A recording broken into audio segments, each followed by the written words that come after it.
The football off-season is long. Some players and teams have not stepped on the field since before last Halloween. A select few played into November, maybe to Thanksgiving.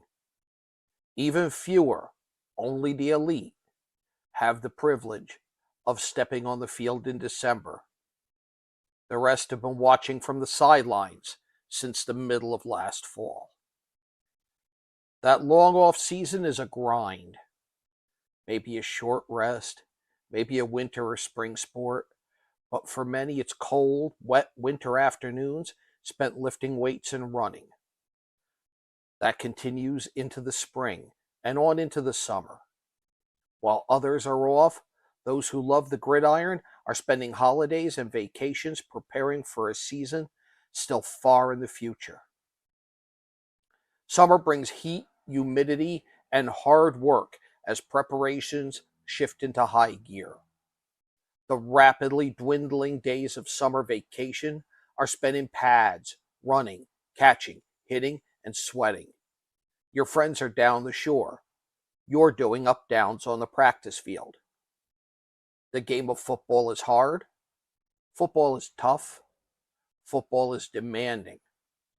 Football can be cruel.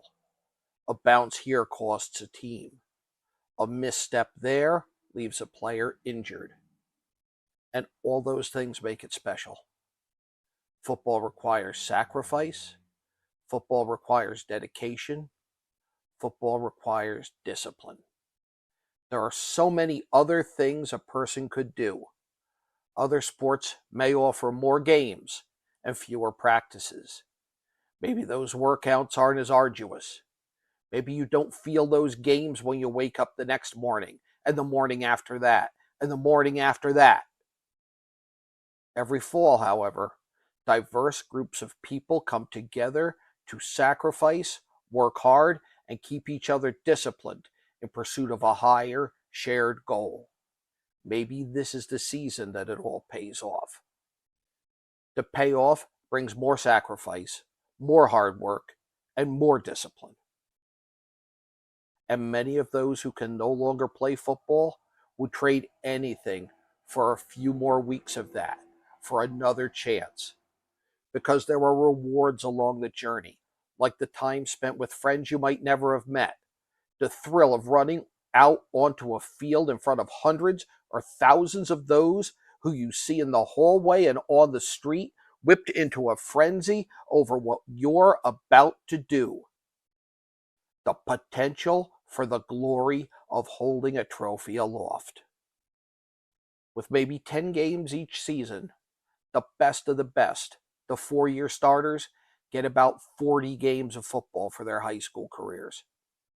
Some might get 30 games, some 20, some 10, and some practice, working toward time that might never come. And when it's over, most of those who have reached the end of that journey spend the rest of their lives wishing they could suit up again, wishing they could run out onto that field one more time and catch a pass, block a blitz, or make a tackle. They too count down the days of the long off season, waiting to see that new generation sprint onto the field. They hope those young athletes savor where they are, because the older generations know how fleeting that time on the field can be. This weekend, the long off season ends. The stretches, sprints, and scrimmages give way to scores, standings, and stats. It's finally time to again play football.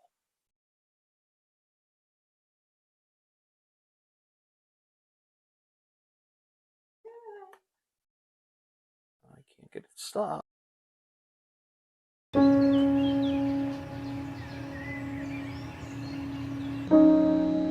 This high school gym used to be packed most nights. Not anymore. Do you know why? Because bad behavior by fans, especially adults, has caused a shortage of game officials across the country. You see, without officials, we can't have sports. Don't let this become reality. It's time for a change. Let's bench bad behavior for good. Today's game is presented by the Harrington Companies. From breaking ground to bringing your home and garden to life, the Harrington Companies have been building and growing right here in New Jersey. Need heavy-duty clearing or eco-friendly disposal? Harrington Demolition and Recycling clears the path safely and sustainably. Have any paving needs, utility needs, or major site work done? W.J. Harrington & Sons Contracting delivers precision engineering built to last generations. And for your lawn, garden, and outdoor projects? Hoffman's Supply Home and Garden Center has the premium tools, plants, and local expertise to get the job done right. Demolition, construction, garden and supply. The Harrington Companies, New Jersey's trusted partner from the ground up. Visit us today. My favorite thing about playing high school sports is definitely the community it builds. It's taught me leadership, it's taught me resilience. Many people might go on to not play collegiately, but they can take a lot of skills that they learn and use it in their professional life, in their future careers. High school sports are worth protecting because it gives students an outlet to grow, to become a leader, to become what they want to be. Today's game is presented by Champion Athletes Sports Nutrition. Brought to you by Dan Wernikoff. This is a program built on real, proven results. It's a practical meal system the whole family can enjoy, using simple, everyday ingredients you can find at any local supermarket. If you want to lose weight, feel energized, and take control of your health, give them a call today. Champion Athletes Sports Nutrition, fueling everyday champions. From coast to coast and every state between, X marks the spot as Max Preps is your source for everything high school sports. From schedules, roster, stats, live scores, video highlights, photos, playoff brackets, to award programs that recognize the hard-working athletes across the country. Max Preps gives you access to every team, every game, and every player. Get in the know today by downloading the Max Preps app, available in both the iTunes and Google Play Store. Or visit maxpreps.com, America's source for high school sports. Today's game is presented by Performance Trophies and Medals in Randolph, New Jersey. When the final whistle blows, make sure you're ready to celebrate your team's hard work with the best awards in the business. Whether you need custom trophies for a championship season, personalized plaques for your coaches, or high-quality medals for the entire roster, they provide craftsmanship you can be proud to hand out. Make your next award ceremony unforgettable. Visit Performance Trophies and Medals in Randolph today and recognize your champions the right way.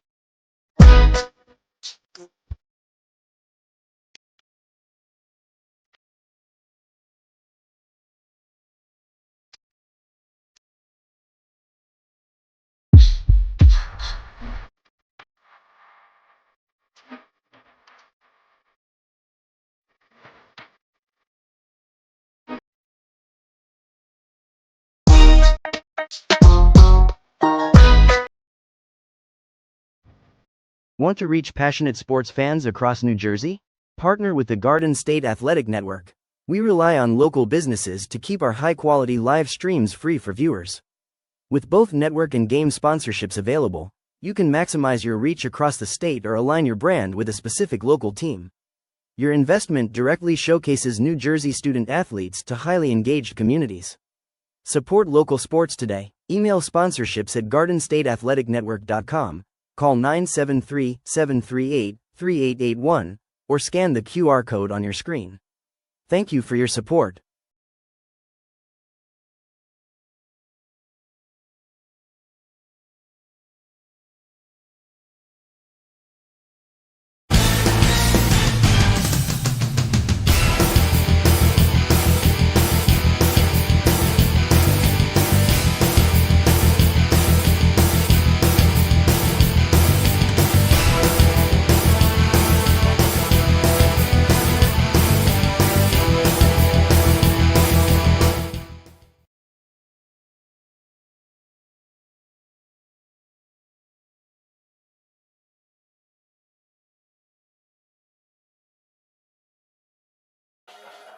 Welcome to Delaware Valley High School. I'm Alex Hare here on the call for the North Hunterdon at Delaware Valley game. Here on the call with Mark Sirdashney next to me. Mark, we've got a heck of a game. These schools are right down the road from each other, but they've not played each other in 32 years. 32 years in the making. Alex, I mean, since 1994, we have not seen Delaware Valley play against the North Hunterdon Lions. So that's definitely a bit of an interesting history between these two squads going back all that time. Yeah, absolutely. And last year, North Hunterdon, not coming off of a great year. They went 1-8 last year, 0-4 in the Big Central Liberty Silver. Their only win was over Monroe, though it was a pretty big win. It was 30-12, but that was last October 3rd. So they're 11 months without a win. I mean, Alex, that builds hunger in a team. You're looking for a big win against a longtime rival. And back in the day, these two teams were in the old Delaware River Conference, a great league with Hunterdon Central, South Hunterdon, Warren Hills, Belvedere, Hackettstown, and the little-known Peabird Catholic, as we see the North Hunterdon Lions make their entrance onto the field. So North Hunterdon's first year was in 1951, and they beat the aforementioned Frenchtown High School, now Delaware Valley Regional. Yeah, absolutely. There's been a ton of history between these teams in the past, as we know. Like you were just going through. Last year, North Hunterdon, they have their quarterback returning, Chase Rochelle, who hit 66 of 134 passes for 785 yards. Not a big year from a high school quarterback, as you would see. They didn't have much on the ground either, as they had their leading rusher was sophomore Nicholas Alperone, who had 113 yards on the season. I mean, yeah, that's just not enough to have a sustainable running game. And I think that's something North Hunterdon is going to look towards throughout most of this contest is establishing said run game. Absolutely. And on the other side of the ball for Delaware Valley, they had a lot more passing yards by about 900, a little over 900 more passing yards, 911 from their leading passer, which was Colton Ebach, with 1,674 yards, but their leading rusher didn't have much more yards on the ground. They had 13 more yards on the ground, and that was Ben Culberson with 331. Yeah, I mean, as you see the Terriers make their entrance to the tunes of Enter Sandman and the big Del Val logo going over the top of the cheerleaders, carrying the flags right through the entrance. Alex, I'm pumped for this one, and I'm pumped for football to be back. Absolutely. I've been looking forward to football since, December? Yeah. And this is the first time I'm on a call for a football game in about 2 years, actually. Fantastic. So I'm excited to be back on the mic instead of behind the computer for this one. As I was originally, we had a couple of change rounds with the game supposed to be played yesterday. We had the weather delay because of the downpour that we got. And I was actually supposed to be at Phillipsburg today, broadcasting that game. But due to the rain delay, game getting pushed back a day, I'm here now on the call. So I can thank the weather, I can thank the rain for that. I mean, I'm happy to have you here. Absolutely. I'm going to say Del Val's a great school, and so is North Hunterdon, two big-time rivals coming together for the first time in quite some time. As we get set here for what looks to be our national anthem, I believe, starting. As both teams line up.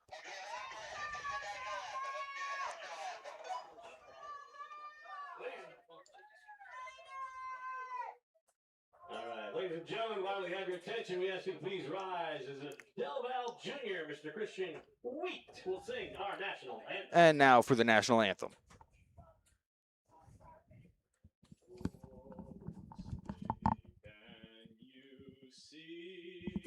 By the dawn's early light, what so proudly we hailed at the twilight's last gleaming, whose broad stripes and bright stars through the perilous fight for the ramparts we watched were so gallantly streaming, and the rocket's red glare, the bombs bursting in air, gave proof through the night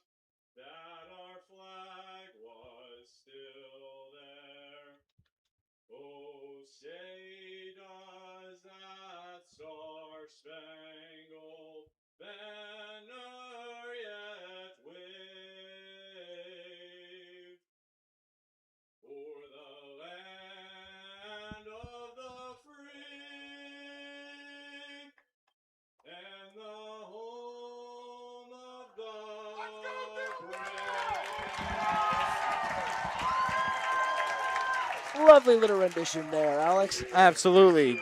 So I mentioned earlier that the Terriers bring back their leading rusher, who's senior Ben Culbertson, as well. Though this year they are with a new signal caller. That's going to be Kelton Ebach, who led a passing game that put up.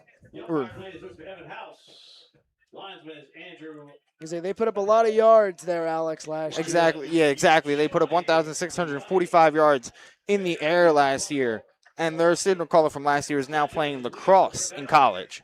Well, that's certainly a bit of an interesting crossover between these two teams. Again, the DRC ended in 1981, Alex, when a mid-state conference meant North Hunterdon was playing bigger schools like Bridgewater, East and West, Franklin, and Hillsborough. So, and it looks like the last time these two teams came together all the way back in 1993 and 1994, North Hunterdon beat Del Valle 23-6 in 93, and in 94, Del Valle won 28-21, a close one. And that is the last time these two teams have come together. Yeah, and as I mentioned, that new signal caller for the Terriers is going to be Chase Crouchinus, as he will lead the team on offense this year as we get the coin toss. We've got some starters for both teams. We only have starters for North Hunterdon's offense, though, as we weren't able to find much on their defense as this year. I mean, I feel like defense is a lot of the times when you're going to switch things up more often, as North Hunterdon is going to receive, going from left to right to start this game. Again, defense wins championships, Alex. So having a little bit of an enigma around your defense should maybe give the Lions a little bit of an edge here against the Terriers, but not much to work with.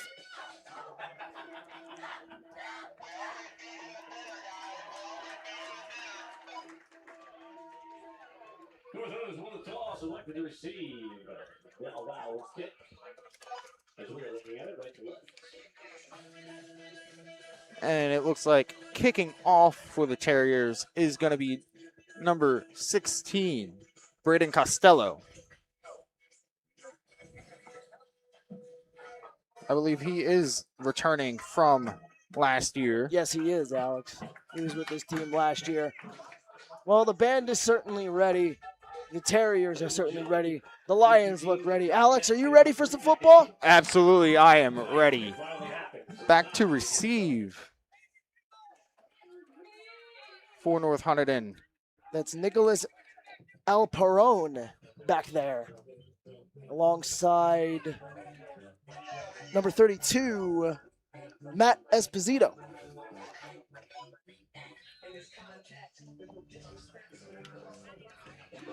And Costello with the run-up, 2, and we are underway for the 2026-27 football season here in South Jersey. As Alperone receives it, and he gets tackled by a host of Terriers around the 16-yard line. Already some chippiness in this one. We saw a little bit of action behind that play. See if that continues throughout most of this matchup, Alex. Absolutely. Not a too favorable receive by Alperone there, as he kind of caught it over the shoulder like a receiver usually would instead of catching it in front of him. Yeah, you know, Alex, when you receive the ball like that, it's best just to get under it and either can and put your hands up as high as you can and bring the ball in, or better yet, if you can, get some forward momentum before doing that. That way you get a charge out of the end zone. And the Lions, 3 receivers out left. Tight end, close in on the right, running back to the right. Rochelle in shotgun with the snap. And he hands that one off to Esposito,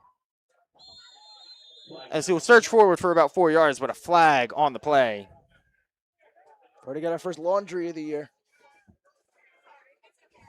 That's going to be a holding call against the Lions.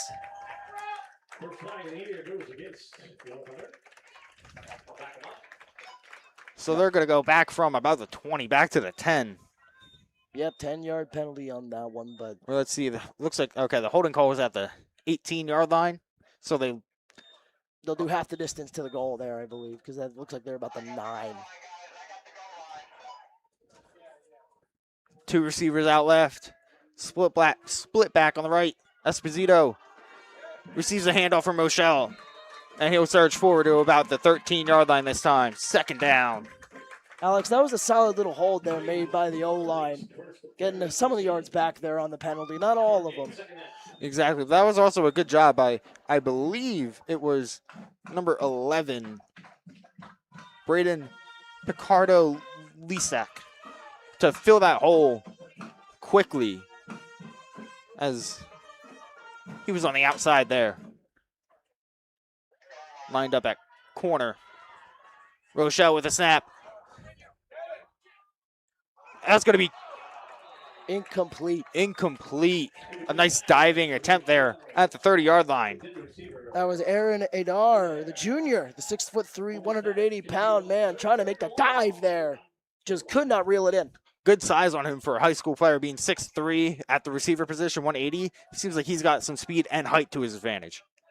I wonder if we'll see him up as a deep threat here tonight with his height and speed. I imagine we would, as their other receiver sits at 6 foot even. Rochelle with a snap. Third down, going deep, and that's overthrown. And that was the other receiver, Jake Butka. Yeah, Butka had a just on his fingertips there. He brings it in a couple seconds earlier, and I think he's gone for a long touchdown. Nobody out front. Absolutely, there was nobody within 10 yards of him. Now, I wonder if we'll continue to see the spread package from the Lions today, because it seems to be effective. They just can't execute when it matters. And it looks like it will be Murphy back to receive the punt. Murphy receives at the 48-yard line, breaks a tackle, and is out at about the 29-yard line, out the far sideline. Get a nice little hole there, opened up, and he shot right through the gap. A perfect kick return and good field position starting out for the Terriers.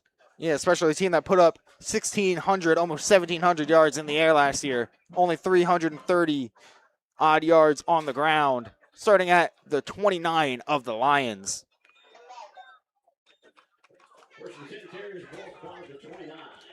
And now you hear the crowd starting to get into it, juiced after that kickoff return. Krochanos under center.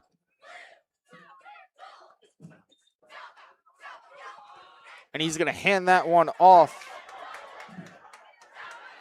to Culbertson, the leading rusher from last year. He's going to bounce it outside for about 3 yards to the 26. A little bit of a east to west action instead of going north and south. That is a lot of what you'll see in high school, though, as a lot of the guys, they'll see the hole kind of shrink a little bit, bounce it outside, trying to get those extra yardage when the hole probably would have given them a couple more yards maybe. Under center, once again, tight package. One wide receiver out far on the numbers. This time, the handoff to Brooks Brunner.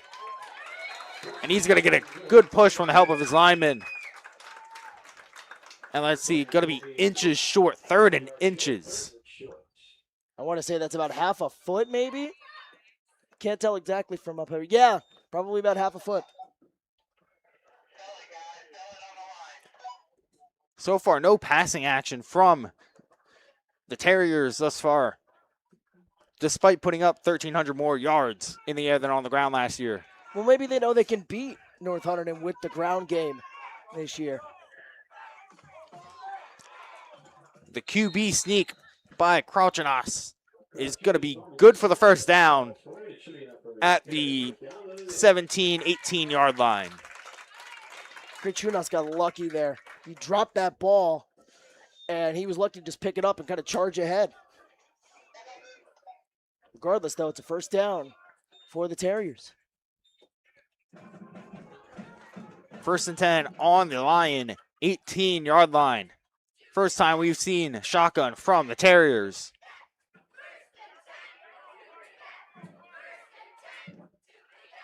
Krochanos goes out wide.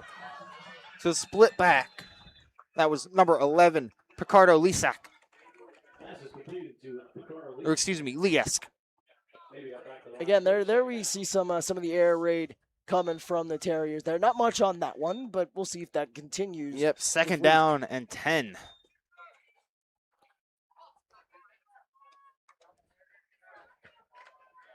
If Carlton had let him go out a little bit more, might have been able to get a little bit more yardage out of that, but the defender was in tight. And the handoff, I believe, to Bronner again, and he is absolutely stuffed by a host of Lions. It looks like the two guys on there are Carter Golden and Brendan Cleary. Those seem to be the two guys, big guys up the middle there, as the three defensive linemen front from the Lions surge forward, get a loss of 1 yard. I mean, that's what you got to do. You know, Del Val's been doing a good job running the ball. Try to maybe swing the momentum, the pendulum back in your favor. 3rd and 12 to go, so a loss of 2 there. Imagine the Terriers go back to the air, and they do. Boot out to the left. Crotchnow is going to take it on his own, and he's going to go out of bounds at around the 11-yard line. Out, they call him out at the 10-yard line. So, nope, it was the 11. So 3rd and 3, 3rd and 4. Did they have the 3 up twice?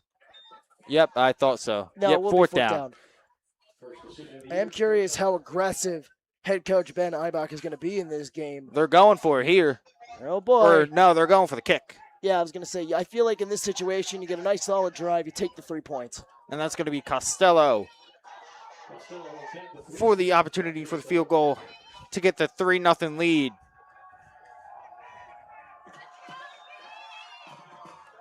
And that's looked like it got blocked. Yeah, that got tipped right at the line. They just got up and tipped it. Declan Hall, the senior, 6'2", 200 pounds, is the one who's able to get his hand on it. Using every single inch of that frame to jump and just get a little tiny fingertip. Now that's a big, big stop for the Lions. A real momentum shifter in this first quarter. Absolutely, and I imagine the Lions are going to go back to this pass attack and attack down the middle of the field like they did last time, just hopefully be a little more on point with all the throws. I mean, that's all you can ask for.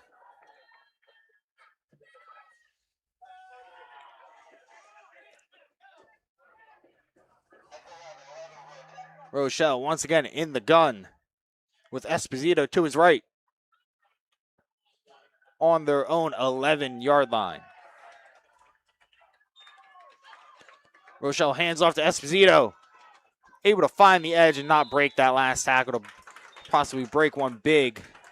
Looks like they gained a half a foot on that run there. 1 yard gain on that for 2nd and 9. Again, so close yet so far. That one, he was mere inches away of shoelaces from a big gain.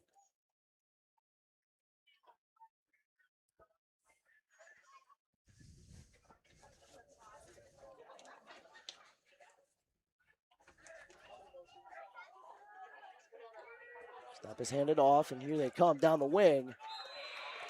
Stopping at just about the 15-yard line. Luca carried that one. Charbonneau. Yeah, Luca Charbonneau on that one. Able to search for 5 yards on that one. 4 yards. 3rd and 6 for the Lions. Do or die. I imagine they're going to the air here with 3rd and medium.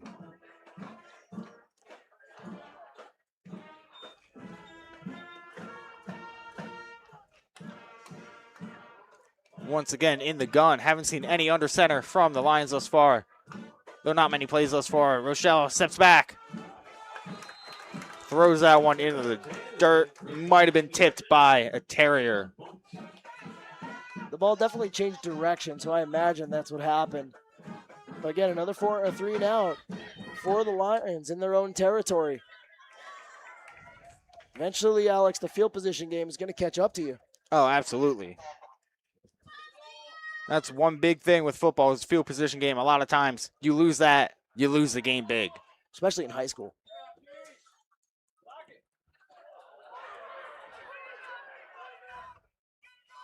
That's going to roll out of bounds around the Terrier 41-yard line, 42-yard line. That was Lance DeMurley on the punt for the Lions. Now that ball took a major bounce in favor of the Lions. That ball looked like it was going out around the 50 and then took a huge Johnson up in the air, and it ends up about the Del Val 44, I want to say. 45? They have it spotted at the 45, so Del Val would take over at their own 45 on the near hash. 5:07 left to go in the first quarter. No score.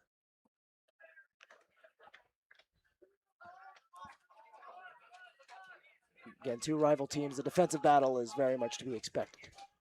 Crouching in the gun. Motion. That's going to be Culbertson once again receiving the handoff. Able to get 3 yards to the 48.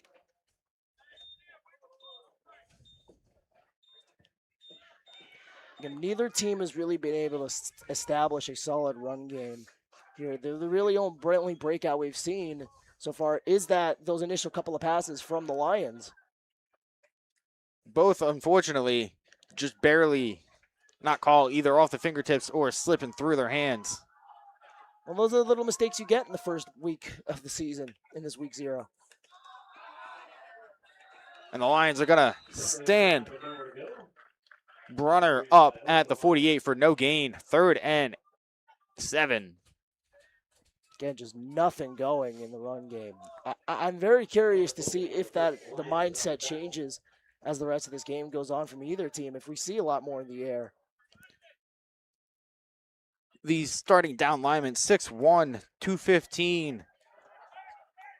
We've got a 6'2", 240. We've got some big guys down on that line there.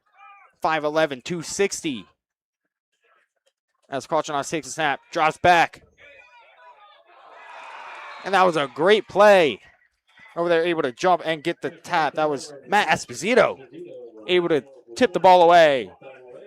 Again, using all the full extension on that one. To just, again, they teach this a lot. Don't try to tip the ball up, spike it down like it's a volleyball. That way there's no risk for a completion or a big play if the ball gets tossed into the receiver's hands. That was intended for Chase Heel, number 19.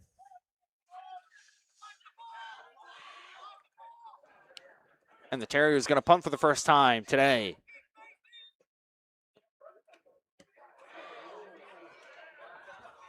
Almost blocked as Esposito trying to let that just barely bounces into the end zone. Smart play by Esposito there. Wasn't sure if it was going to get there. I wasn't sure if it was going to touch him or not. It looked like he had to struggle to get out of the way, but honestly, a solid attempt to make the diving save before it hit the end zone. But a touchback will be ruled.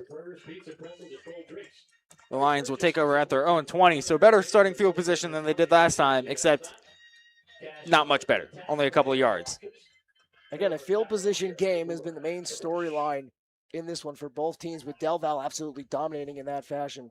But getting the block there, keeping it at a 0-0 score was huge for the Lions. I mean, that's a momentum shifter, like I mentioned. You never know what that could do. Rochelle in the gun. And he's going to hand off to Esposito, who finds the hole, cuts back inside, and surges forward to the 27-yard line. There's our first solid, 5+ yard run for the Lions. Yeah, Esposito able to get a clean hole through the line, break into the second level. But the safeties and the linebackers are all converging on him pretty much at the same time, standing him up in his tracks. Well, I mean, that's what they teach you to do. Rochelle is going to get brought down by number 52, Marcus Gary.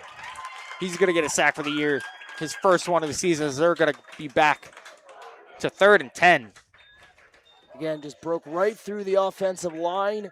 Snuck pretty much by everybody, and Rochelle didn't see him coming as his back was turned. He had to kind of run away as he felt the pressure and gets brought down perfectly for the sack.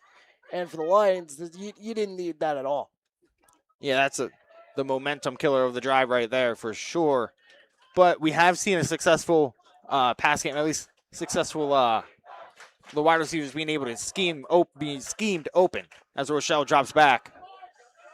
He's loading up deep. Now he goes mid-range.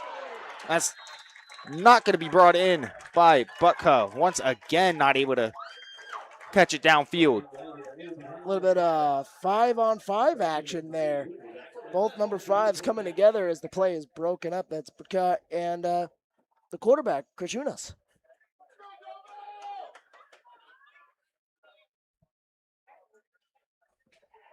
Krishunas plays linebacker as well. So he was a linebacker sprinting down to make that defensive play.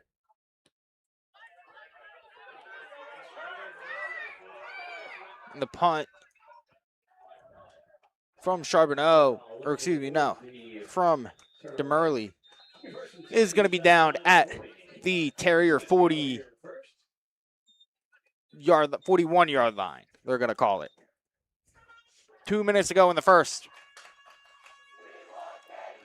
And still goose eggs on the board, Alex. Something I shouldn't say we wouldn't have expected no score. We expected a defensive battle with how good Del Val's defense was this year. But the surprise is North Hunterdon's defense, standing tall against a pretty stout Del Val team. I wonder if that will continue as this night goes on. Maybe they had the right idea all along, keeping their starters in their defense a secret. Not able to scheme anything too well, aside from what you're assuming from last year. You never know. It's gamesmanship, Alex. That's gamesmanship right there.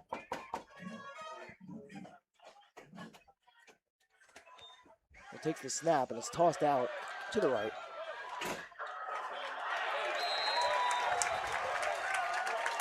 There's a massive stiff arm there by Braden Picardo, released. And he's able to take the flat route out for a 9-yard gain. 2nd and 1. And just got the arm out there perfectly and just went, boom, buddy, sit down.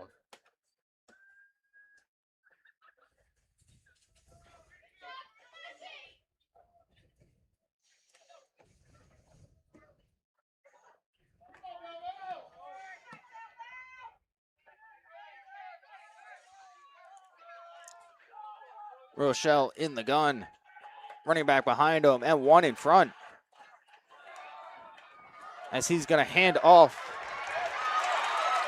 And he's going to break out. That's Culbertson, the leading rusher from last year, able to get a big gain of about 15 yards, flip the field, and they're going to be on the Lion 36-yard line. Get another hole finally opened up there for the Terriers. And Culbertson took advantage, the 6-foot, 200-pound bruiser.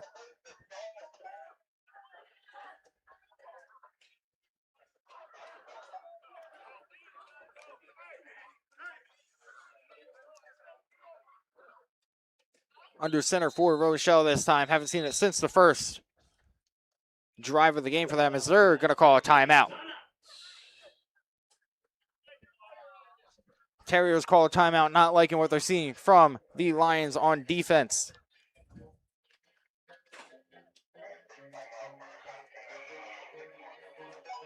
Honestly, I have been impressed, Alex, with this Lion defense. Absolutely. As we're going to step away for a second.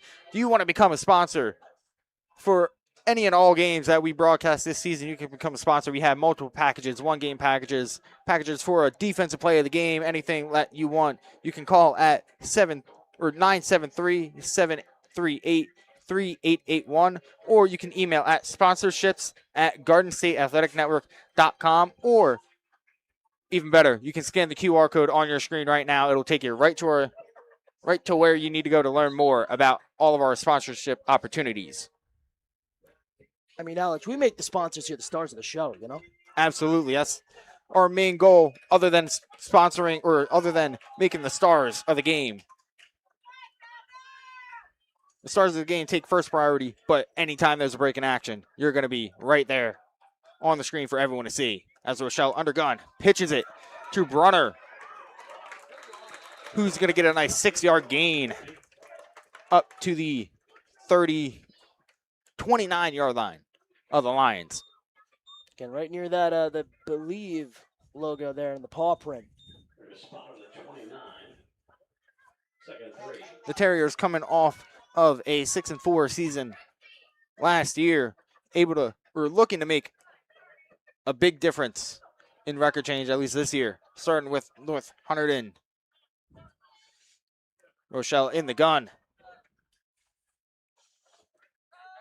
He's going to drop back, roll out to his right, and he's going to go deep to a wide open Terrier. And that's Tyler Small, the junior, 6'1", 165, able to sneak his way past the safeties and the corners, being wide open at the 2-yard line for a touchdown.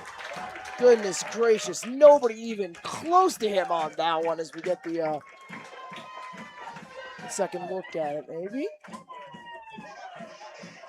Just a picture-perfect pass down the seam. You see the team celebrate there, just an amazing shot into the end zone. And Alex, we finally have our first points of the night. That's the first points of the season, at least for us here on the Garden State Athletic Network. And the extra point is good, right through the middle of the uprights for the Lions. 7-0 Terriers over the Lions. Now there's some of that, the passing game that we expected from the Terriers coming into this one. Again, when you get nearly 1,700 yards in total passing, you expect the air raid to be a bit more effective, and it finally was as they broke one. But also there is the new play caller, so you got to take that into effect too. But it seems like he has settled in quite nicely here for the Terriers. Indeed, he has, Alex. Kachunas really just stood there, held up, no pressure around him, just lobs it up beautifully.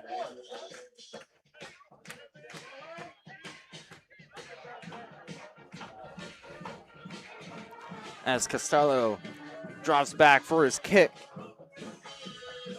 His second kickoff of the season.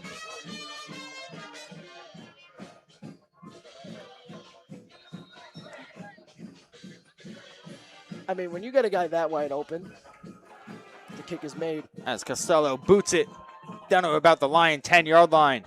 I believe that is received by Esposito, as he's going to bob and weave his way to the 26-yard line. A nice 16-yard return by Esposito.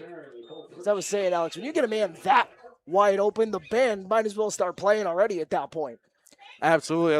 As long as you see the ball going that way, there's a slim to none chance that you're not going to get a touchdown there with having, 25 yards of separation in every direction? If not more. 13 seconds left to go as the Lions take over on offense. 1st and 10 from their own 27-yard line. Best field position of the day. See if they can take advantage of it.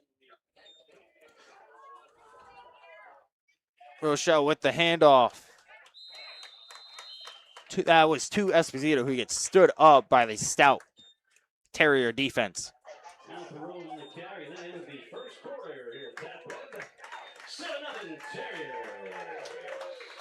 That's going to be it for the first quarter here on the Garden State Athletic Network at Delaware Valley High School, home of the Terriers, taking on the North Hunterdon Lions. As teams will talk things over, try to figure out what they want to do on offense and defense going into the second. We're going to step away here on the Garden State Athletic Network. Do you want to become a sponsor? Once again, any and all sponsorship opportunities. You can sponsor for a season. You can sponsor for a game. But you become the star of the show.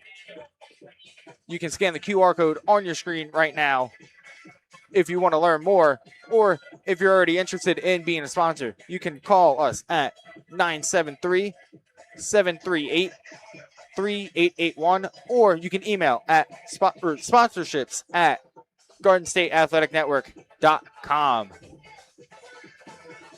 Once again, you will be the star of the show. As both teams make their way out onto the field, the Lions at their own 30-yard line after a 3-yard gain from Esposito to end the first quarter. Down 7-0 Lions, looking to even that up and get it back to a 0-0 game essentially.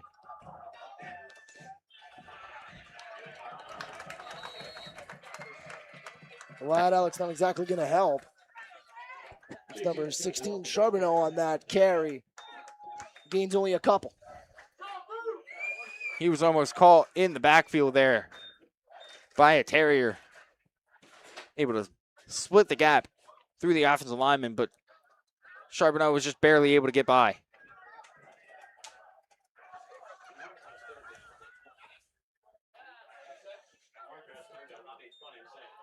Alperone. Rochelle with a deep ball. That's going to be incomplete once again, as that's going to bring up 4th and 8 for the Lions, and they're going to bring out the punt team. He was looking for Budka on that toss up. It was pretty much a jump ball, and he got beat. DeMuro on, or back to receive the snap for the punt.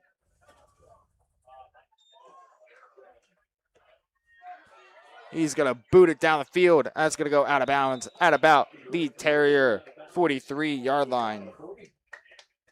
You know, something that's interesting, James, that we didn't really touch on. Excuse me? Oh, James, excuse me, Alex. Kerchunas there made the move from wide receiver last year, where he caught 23 passes for 306 yards and 2 touchdowns. So I think he's done a solid job adjusting from going from receiver to quarterback.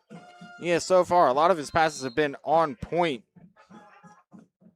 Just either good defense from the Terriers or a dropped ball from the receiver. Apologies for that slip up on that one, Alex. The last football game I called was alongside him. So we haven't called a football game since last fall.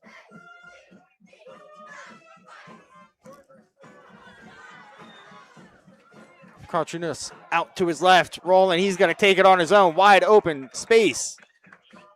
As that's going to be Dom Farino, the senior linebacker, 5'9", 200. Stands him up at about the 49, 50-yard line.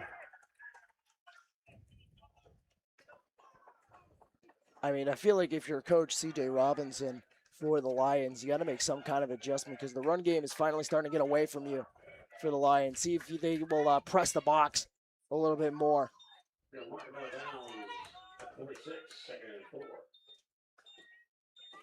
So 2nd and 4 from their own 41.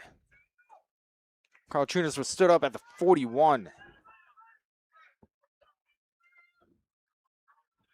To me, it looked like he went out of bounds later, but I guess it's just me assuming from the sticks going down. But he's in gun at the 40. Quick throw. That's going to be caught by Picardo Liask. Gets it all the way down to the Lion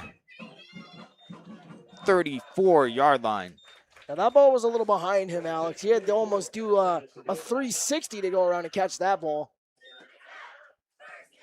Yeah, great athletic play by Liask, able to go and get it, turn around, and then correct himself.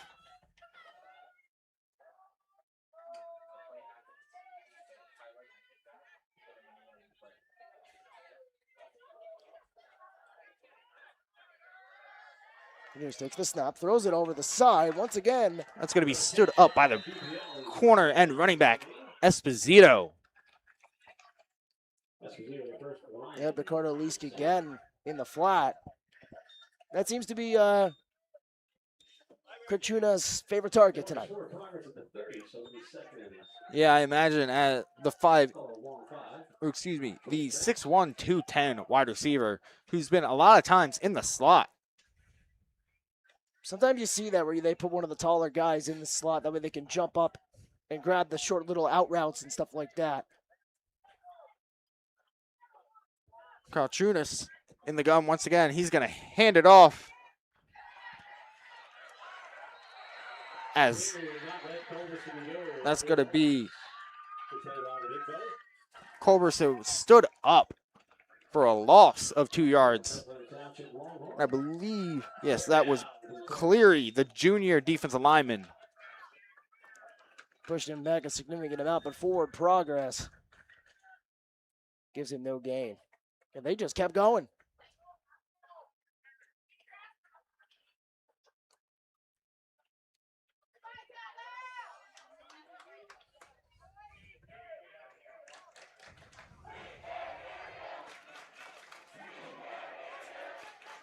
In the gun once again, Krauchunas. He's going to drop back, looking to go deep. And he finds his man right at the sticks, able to get it down to the 24-yard line.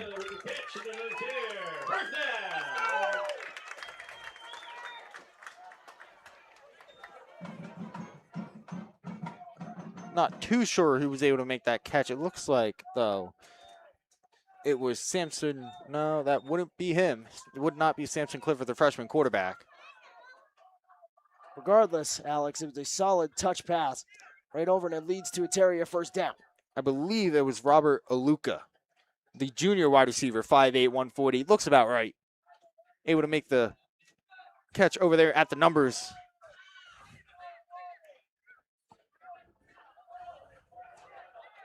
From the 24-yard line, the handoff to Aluka, and he's stood up in the backfield by number 33, Mason Roman, the sophomore DB, 5'9", 155. Picture perfect tackle on that one. They got down, wrapped him up, and spun him around to the turf. That's things coaches love to see.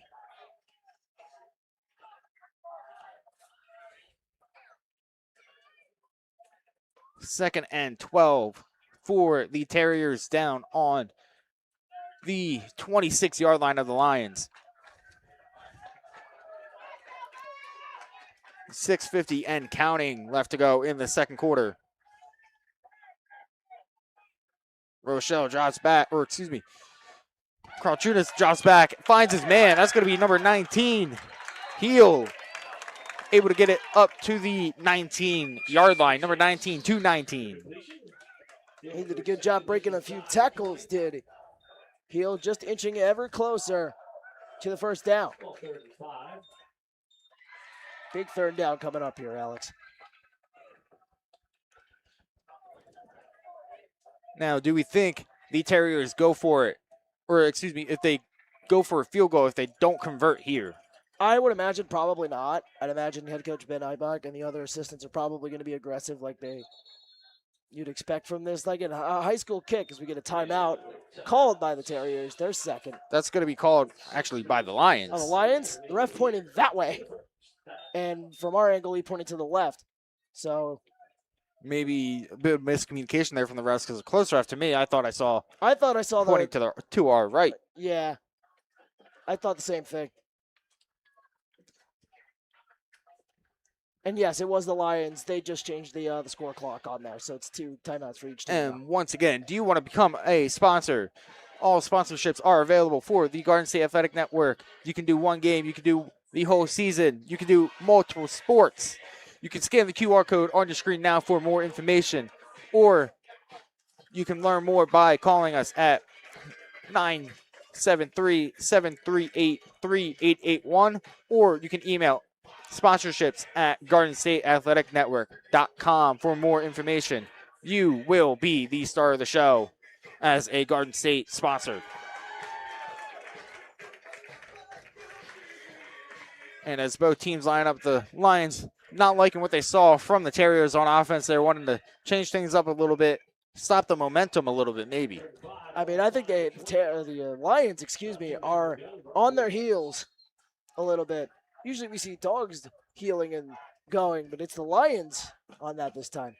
3rd and 5, the hard count from the Terriers. As Krauchunas is going to find his man once again. That's Picardo Liask, who's able to break a tackle and find his way into the end zone.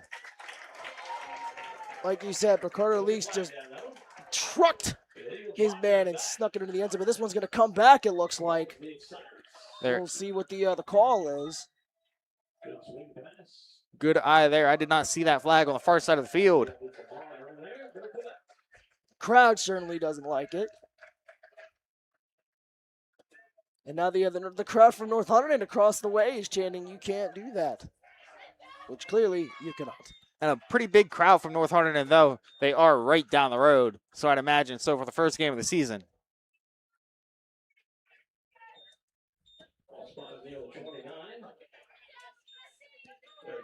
Third and 10, so 3rd and 15, excuse me, for the Terriers from that holding call.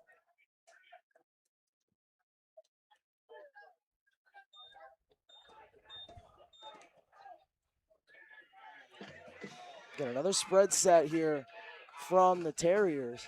Got 3 receivers to the right and 1 down on the left. Like we've seen from them all night in the gun. Calchuna's going to his running back, Culbertson, who coughs it up. And that's going to be picked up by the Lions. As number 28, Farino, is the one who recovers the fumble and getting pushed out of bounds by a Lion by a Terrier into a Terrier coach who goes down hard, but it looks like he's up right away. He's okay. I think it was, that might have been head coach Ben Eibach who took that shot. Honestly, he's right back up on his feet. I'm not sure what he's saying. I think he's talking to his guy, telling him, hey, you can't be doing that. I mean, he was well out of bounds by the time coach got knocked over. Shocked you don't get an unnecessary roughness penalty there.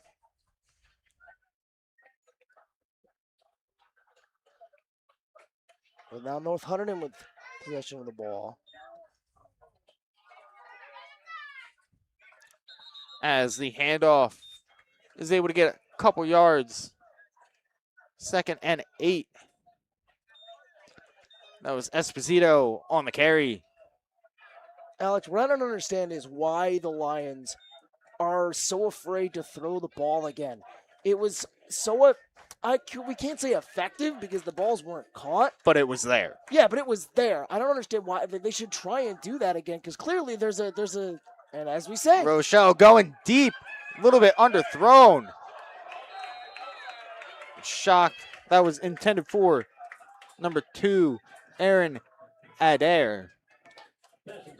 Now, I'm glad they didn't call anything on that. Both guys were hand fighting in that one, both of them grabbing at each other. The refs decided to let the boys play, which is what you'll love to see. I think that might have been an audible just because of the matchup. We had Aluka on defense guarding him. Aluka 5'8", and Adair sitting at 6'4". I mean, yeah, that's a kind of play you should audible if you see a mismatch like that. And it looks like they're lined up against each other, too, on the far side of the field. Rochelle goes short this time. And that's the number 16, Charbonneau, the running back, who's able to get the first down to their own 48. Again, what did I say, Alex? Don't be afraid to throw the ball if it's working. Clearly, the Lions must have heard us from up here because they're starting to throw the ball more and more. Maybe starting out with some short intermediate routes to open those long ones that you saw earlier in the day because the Terriers, as Rochelle hands off to Esposito, who's able to spin out of one tackle, but only for another yard or two. They spot it at midfield at the 50-yard line. Nope, not quite. It's going to be about 48. They moved it back. Why? Now they correct it. Yeah, now there it goes. I was going to say, both the line judges are on the 50. Don't know what was going on there. Again, miscommunication. But it's week 0. We're all working through our rough patches. It's preceding the NFL week 0 here, so everybody's a little rusty. Rochelle in the gun. Sends a man in motion. That's Bucka as Rochelle muffs the snap. But he's going to get it and get it downfield to a wide open Adair, who's going to go all the way for a touchdown. A play that started off so bad ends in the best way possible. My goodness. Disaster to design. What a picture-perfect toss by the young quarterback to North Hunterdon. Oh, are they calling this back? It looks like they're calling this back. Not again. I didn't. Another touchdown call back. And that's going to be a holding call. And the North Hunterdon crowd is now getting some of the boo birds out. Just, again, what was an amazing play, making chicken soup out of chicken you-know-what by the quarterback. Yeah, Rochelle having the awareness to get the muffed snap and then find the man at Hare downfield. He's once again in the gun. 2nd and 18. And the handoff slip up there to Esposito as another flag comes in. Esposito was able to get 3 yards on that. But it looks like it may be coming back once again for another holding call. Again, holding calls are killers, Alex. They really are, especially when they're not needed. Like the hold that we saw there, I don't believe was needed to make that play happen at all. And indeed it is. Looks like it's going to be 2nd and 26 or so. 25, 26. 2nd and forever. Yeah, might as well just say that.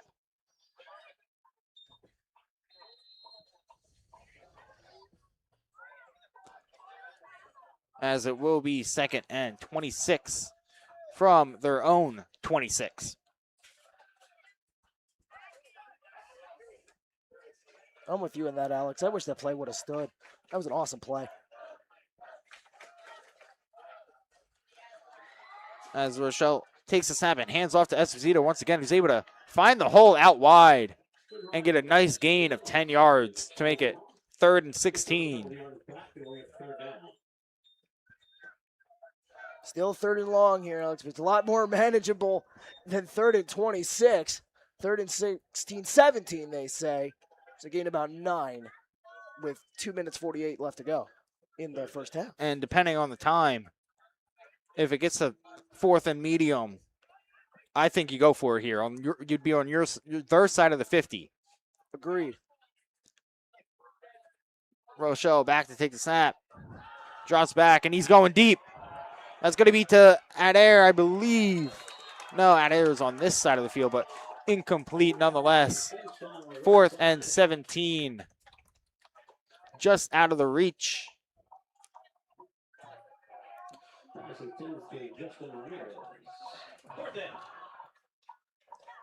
Unsure who the wide receiver was over there.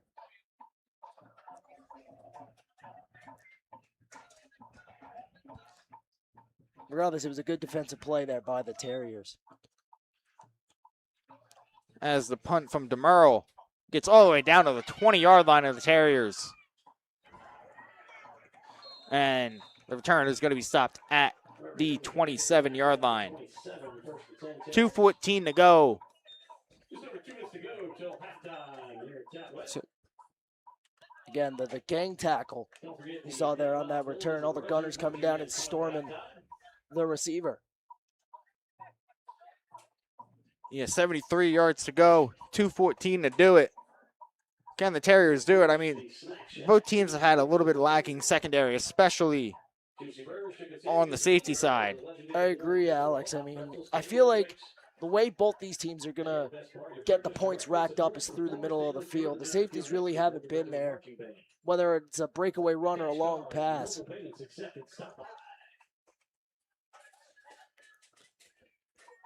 Crouchuna's back in the gun. And he's going to hand it off, almost stripped by a Lion.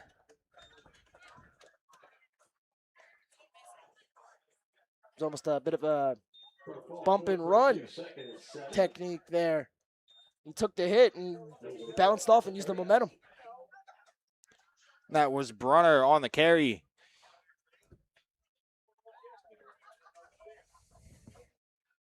Again, Brooks Brunner, the junior, 5'8", 170. So a little more short, but he's got the bulk to make up for it.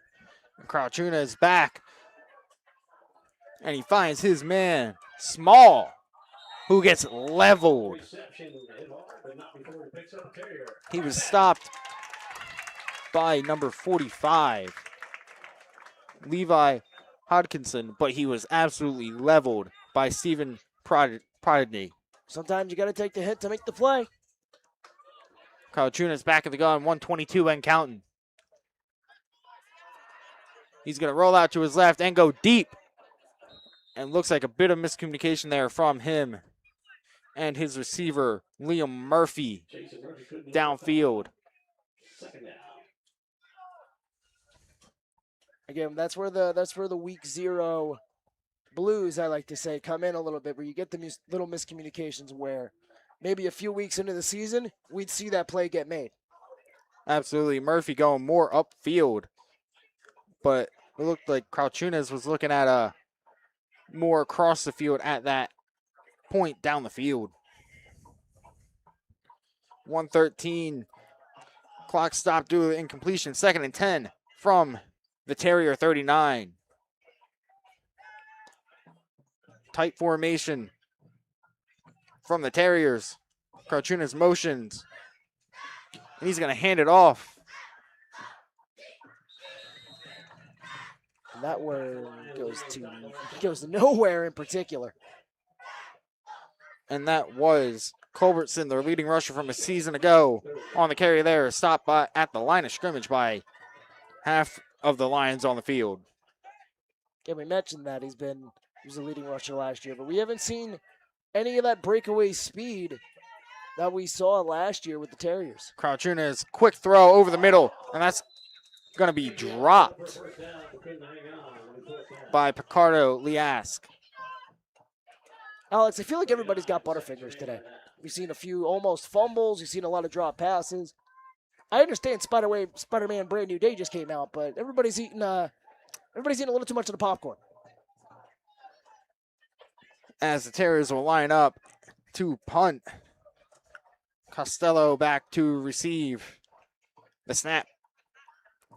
39 seconds left as he boots it away, high, spiraling punt. And the Lions are just going to let it roll, and it's going to be down at the Lion 20. I don't know why Liam Murphy decided to flop on the ball. I mean, granted, I'm sure that, I thought we perhaps had an injury on the field, but it looks like he was just stretching out his legs. Now, there is one thing that we forgot to mention. With the rain yesterday, the temperatures have cooled down significantly, as if they would have been played maybe on like Wednesday, where it was 90 plus here. So last year when we were here for week 0, we had a lot of cramps. We had minor injuries. This year, I don't know how much of that we're going to get, because I feel like the players will be much more hydrated. Though it is, at least here at Delaware Valley, it is, to me, pretty humid. Yeah, it is humid, but it's only about 75-ish degrees overall. But it's 72% humidity. Yeah. That may be playing a big factor in the amount of grip these players can get. Yeah, I mean, we'll see what that as the half continues. As the Lions are going to call their second timeout, not liking what they're seeing from the Terrier defense. They're going to talk things over. That one was a little more clear. I could see the head referee there clearly motioned towards the Lions. I guess the Lions thinking, trying to figure out what they're going to do. Their pass game hasn't been effective. It's been there, but not effective. They've had a couple of breakaway opportunities, just a couple of drop balls away from this game being a 21-7 game. Absolutely. I mean, this game should at the very least be tied at 7 if it's not for the holding call. But still, you got 29 seconds to make something of this before the first half comes to a close. As both teams line up. No, but this clock has a timeout clock. I won't start for another 5 seconds. As Rochelle takes the snap, he's going to hand it off to Esposito, who's able to get through a big pile there, but only move it forward a couple of yards as opposed to being stopped at the line of scrimmage. I'm a little surprised about that. I'm surprised they're not, trying to go towards the air a little bit more. I think they were just trying to run it down, get to half, though they do kick off at the half, so Delaware Valley receives. Well, that's what I mean. Will receive the second half kickoff, and we'll go to the break. 7-0 Terriers. Stay tuned for the Golden Red Hood Marching Band. And that's going to do it for the first half. Terriers 7, Lions 0. And we're going to step away here on the Garden State Athletic Network. Do you want to become a sponsor? Network and game sponsorship opportunities available. You can contact us at 973-738-3881 or email sponsorships@gardenstateathleticnetwork.com, or just quite easier, you can pull up your camera on your phone, scan the QR code on screen now, and get the same information just like that. But now, as the teams head to the locker room, we're going to go to break here on the Garden State Athletic Network. I'm Alex Hare here with Mark Sirdashney, and we'll be back for the second half action.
And welcome back to Delaware Valley High School, home of the Terriers.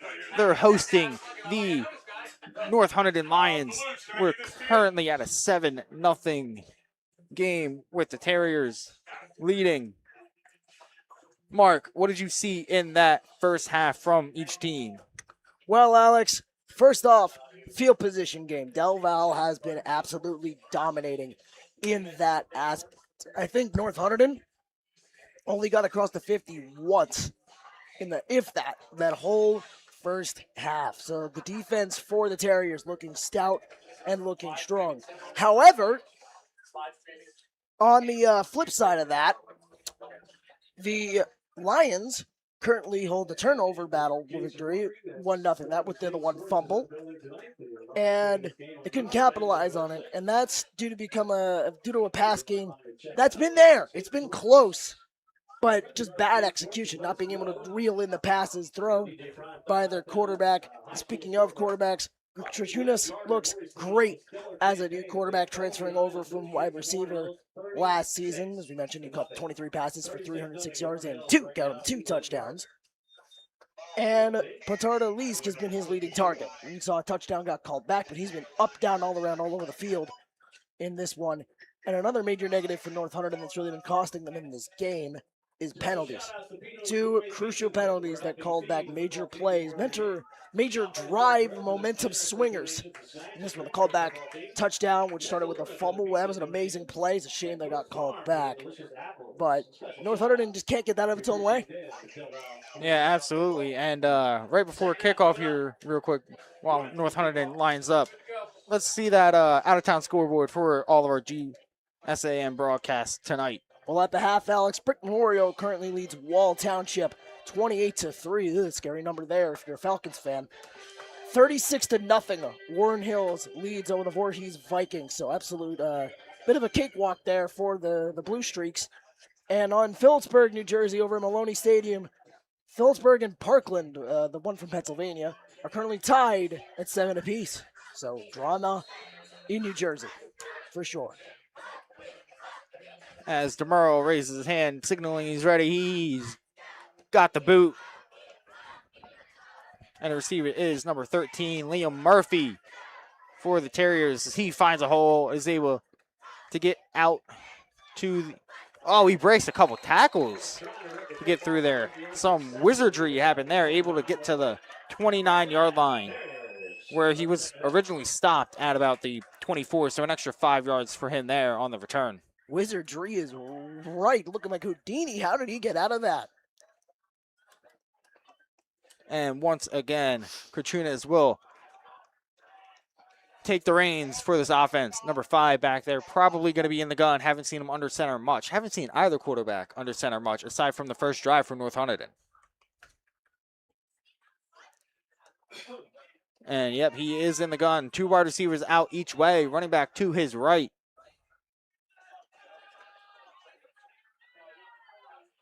And he takes a snap and takes it himself. A little bit of option there with him. And the running back was Cole Fritchie, the senior running back, 5'8", 170, getting his first action of the day there on the option play. Again, perfect fake option there. He decides, okay, I got the open lane. I'm going to take it myself, and gets it. Right for a first down. Good job. Yeah, about a 12-yard gain on that. As he was able to split the defense down the middle once he got to that second level.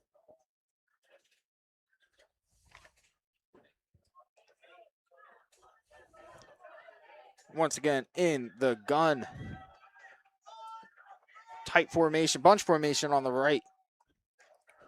And once again, Krachunas will take it himself after motioning small over for the sweep, or the jet sweep opportunity, but deciding to take it himself instead of handing it off to either him or the running back, which the running back there on the play was Ben Culberson, the leading rusher from a year ago. And now Brunner checks in for the Terriers. He's going to line up at running back for this 2nd and 4. Again, I kind of meant to say it earlier, but the run game really hasn't been either there for either team in that first half. This is really the time we've seen that running game kind of explode for either team. And Katrunez takes snap. Quick pass on the curl route. That one received by Chase Heel as he's going to fight for extra yardage after getting the first down, get all the way down to the 35-yard line. That's pure power right there, Alex. Just not letting anybody go down, bring him down. Yeah, Heel, the junior tight end, standing at 5'10", 195. We have an injured player, looks like, for the Terriers. As it looks like it might be Heel. I don't see him. I didn't see him going into the huddle. But with this injury, it looks like a cramp. We're going to take a quick break. And do you want to become a sponsor? The ultimate way to promote your business across multiple events throughout New Jersey. You can get a 15 or 30-second sponsor. You can call the number 973-738-3881. Scan the QR code on screen or email sponsorships@GardenStateAthleticNetwork.com. And that was Heel, who was helped off the field as he kind of hopped off the field. I think that's our first example of a cramp. The trainer's stretching out his leg. Katrina, 6 snaps, hands it off to Brunner, who's going to get the outside edge, but not for long, as he's taken down by Brandon Cleary. Second down and 7. An unrelated topic. I don't know if we mentioned it earlier, but the Terriers are in the blue with the gold numbers, and the Lions are in the white with the black helmets. So, interesting look for this uniform matchup. Not many people think about that, but I do.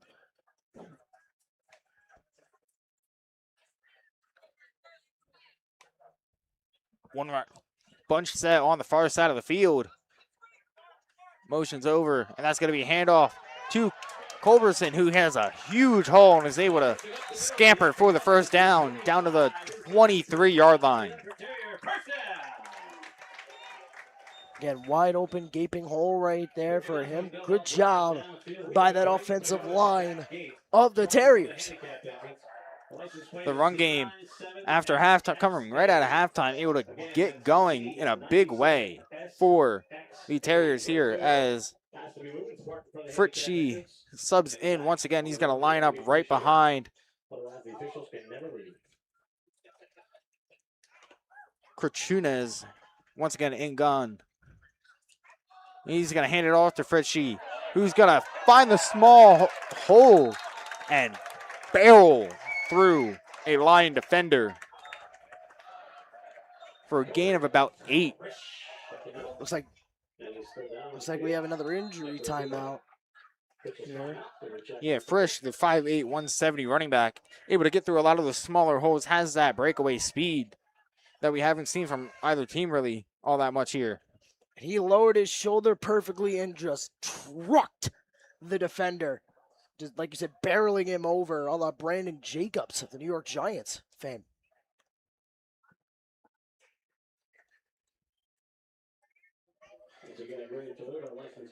And once again, do you want to become a sponsor? Contact us about sponsorship opportunities. You can contact us at 973-738-3881 or email us at sponsorships@GardenStateAthleticNetwork.com. To learn more information, you can do all those same things or scan the QR code on screen.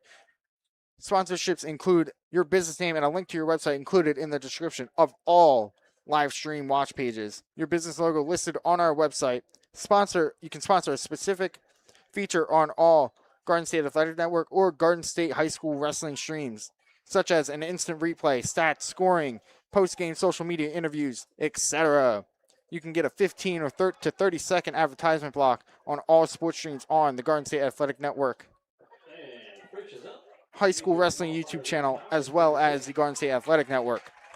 So, once again, if you're looking to sponsor any one of your teams that we cover throughout the season, feel free to contact us at 973-738-3881. Scan the QR code on screen or email sponsorships@GardenStateAthleticNetwork.com. And it was Fritz there who was down after barreling his man over. Good to see him back up on his feet.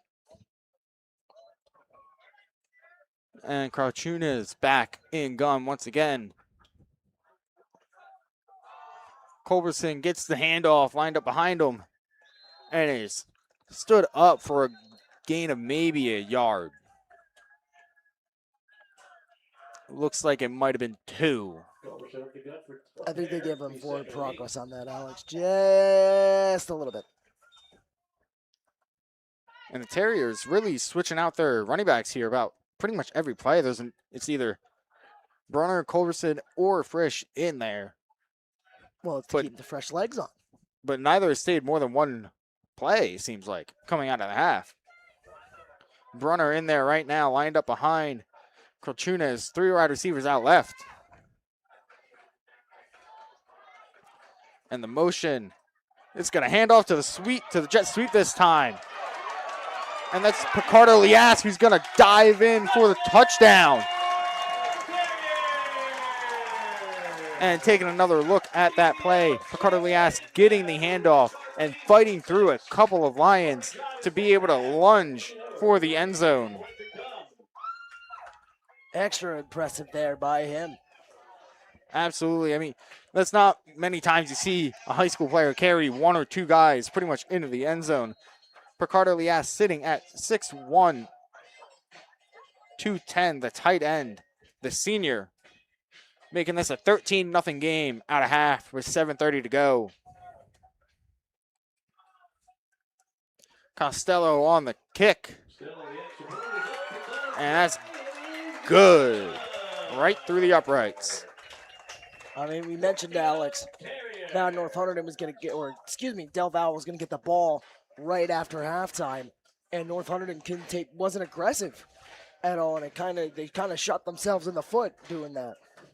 Absolutely, but a big momentum swing, or I guess I can't really say swing, but addition for Delaware Valley out of half.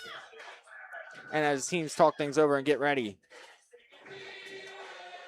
once again, do you want to become a sponsor on the Garden State Athletic Network or Garden State High School Wrestling page and all streams you can sponsor a specific team or sponsor all of our streams. If you sponsor all of our streams, you will have a running picture, the running picture of your logo going up in the top left corner, as you've seen from many of our all game sponsors like Champion Athletes, who we make the star of the game. You sponsor us, we make you the star of the game. All of our broadcasts occur in the following counties: Bergen, Essex, Hunterdon, Middlesex, Monmouth, Morris, Ocean, Passaic, Somerset, Sussex, Union, and Warren counties. As Costello gets ready for the boot downfield. Low line drive this time. Lands at about the 23-yard line, muffed by the Lion. But he's going to get a nice hole. Level a Terrier there at the 30-yard line. And that was Nicholas Alperone, the junior running back, on the return. Now, he had a really good shot there. He had just a perfect hole, and he took advantage of it. But he was closed up almost just as quickly. Yeah, that's a lot of that's a good kickoff coverage by the Terriers there. Those outside gunners coming in and able to make the tackle and stop a complete momentum swing from happening there. The Lions take over on their own 30-yard line. Rochelle getting his first action of the second half. Takes the snap. Quick pass, almost intercepted. That was a great defensive play by Aaron Adair there. Though Adair, the intended wide receiver, breaking up what could have been a pick six. And I believe on the coverage, that was Robert Aluka. We've seen that matchup all night. The 5'8" junior matched up against the 6'4" junior wide receiver, 5'8" DB. So it's certainly been an interesting matchup, and so far, Aluka has dominated that matchup. I mean, he really has. But that one probably the most dominant performance we've seen yet, as we have another injury down for the Terriers. That's their third one in the half, the third one of the game. As far as local baseball goes, the Yanks lead the Red Sox. Maybe not getting enough water during halftime, but we'll see what ends up happening here. Hare pitching against his old team. Dodgers and Tigers tied 1-1 in Detroit in the 7th. Mets lead the Astros 1-0 in the bottom of the 5th. Phillies are in Anaheim. They'll play later on. Your baseball update. As both teams talk things over, and it looks like the Terriers getting stretched out a little bit. Once again, would you like to become a sponsor? You can sponsor both of these teams for the entire season on the Garden State Athletic Network. You can sponsor multiple games, multiple different teams for each school. You can call us at 973-738-3881. Scan the QR code on the screen or email us at sponsorships@GardenStateAthleticNetwork.com. And you can do all that, and we will make you the star of the show. As that, once again, that's heel. Looks like he's definitely cramping. That's his second time being down, so. And he's limping, too. Hope he's okay, but yeah, one of the premier players for this Terrier offense and the Terrier defense. Yeah, heel, the junior tight end, 5'10", 195. Smaller side for the tight end, but sometimes it works. As Rochelle takes the snap, hands it off. Hands it off to Esposito, who's going to barrel his way down for a gain of about 8 to 9 yards. Looks like it's going to be 8. Great burst of speed there to make it 3rd and 3. So a gain of 7 there. So they do give him 7. I thought he got 8, but we'll see what the Lions can do here. Just 6:43 left to go in this third quarter. Esposito, the premier back so far in this game for the Lions. As Rochelle motions receiver over, and he's going to hand it off once again to Esposito, who goes down right at about the 40-yard line, maybe a half a foot short of the first down. But they're going to signal first down. I think he just got it right on the tip of the ball. That's what they show there, but honestly, we need to see a little bit more of that from the Lions here. Have a sustained drive and wear down the Terriers a little bit, as they've been on their heels pretty much since the late half of the first. Yeah, absolutely. I mean, they had one huge play. That was like 70-yard pass. I ended up getting called back due to holding. It was a touchdown, which was a huge killer, as Rochelle hands it off to Esposito again, who's dropped in the backfield for a loss of 2 yards. Was there a fumble on that play? The Terriers are pointing at it as if there is, but. And the coaches don't like the Lions over top of their injured player. Get another injury. I guess we jinxed it there, Alex. We kind of mentioned how the humidity might not be effective. At least I said it anyway. You disagreed. Clearly, you were in the right on this. The humidity's finally starting to get to everybody a little bit. Especially here in New Jersey, the humidity can just be a killer. And I feel like, for me, that's usually what gets me, is the humidity more than just the heat, sun beating down. Especially, it's late at night now. You would expect it to be cooler. But it's sitting around the low 70s with a 70% humidity rate. Kind of see some of the humidity clouds like right under the stadium lights. Speaking of them stadium lights, it really does feel good to be back with the GSAN on a Friday night. I'm really happy to be here, Alex. Are you having a good time calling a game? Absolutely. It's been a while. I think this might be my first Friday Night Lights football game that I've called. Really? I've called college games for my university, but Friday Night Lights, I'm pretty sure is the first one I've been on the call for. Well, congratulations, my dear friend. Welcome to the party. As we have still this continued work on the injured player.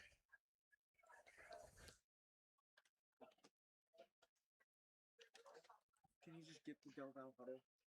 Just zoom in on the Del Val huddle if you can. Just try and keep it off the injured player. Or yeah, North Hunterdon. Get North Hunterdon's huddle. Keep it off the injured player. So Well, they tend to be injured terrier. I want to shout out a couple more gold sponsors like Ocean Construction. Roofing, the Dutchville Market, And once again, with the injury timeout for the Terriers again, do you want to become a sponsor? What do you get as a network sponsor? That's what you may be thinking. You can get either a 15 or 30-second advertisement block on all sports streams on the Garden State Athletic Network or Garden State High School Wrestling YouTube channel, played at every pregame and halftime. Your business logo on the top, rotating during all sports streams on the Garden State Athletic Network and or Garden State High School Wrestling YouTube channels. You can do either or if you really want to, you can do both. But to learn more information, you can scan the QR code with your camera on your phone on screen or call 973-738-3881 or email email sponsorships@gardenstateathleticnetwork.com.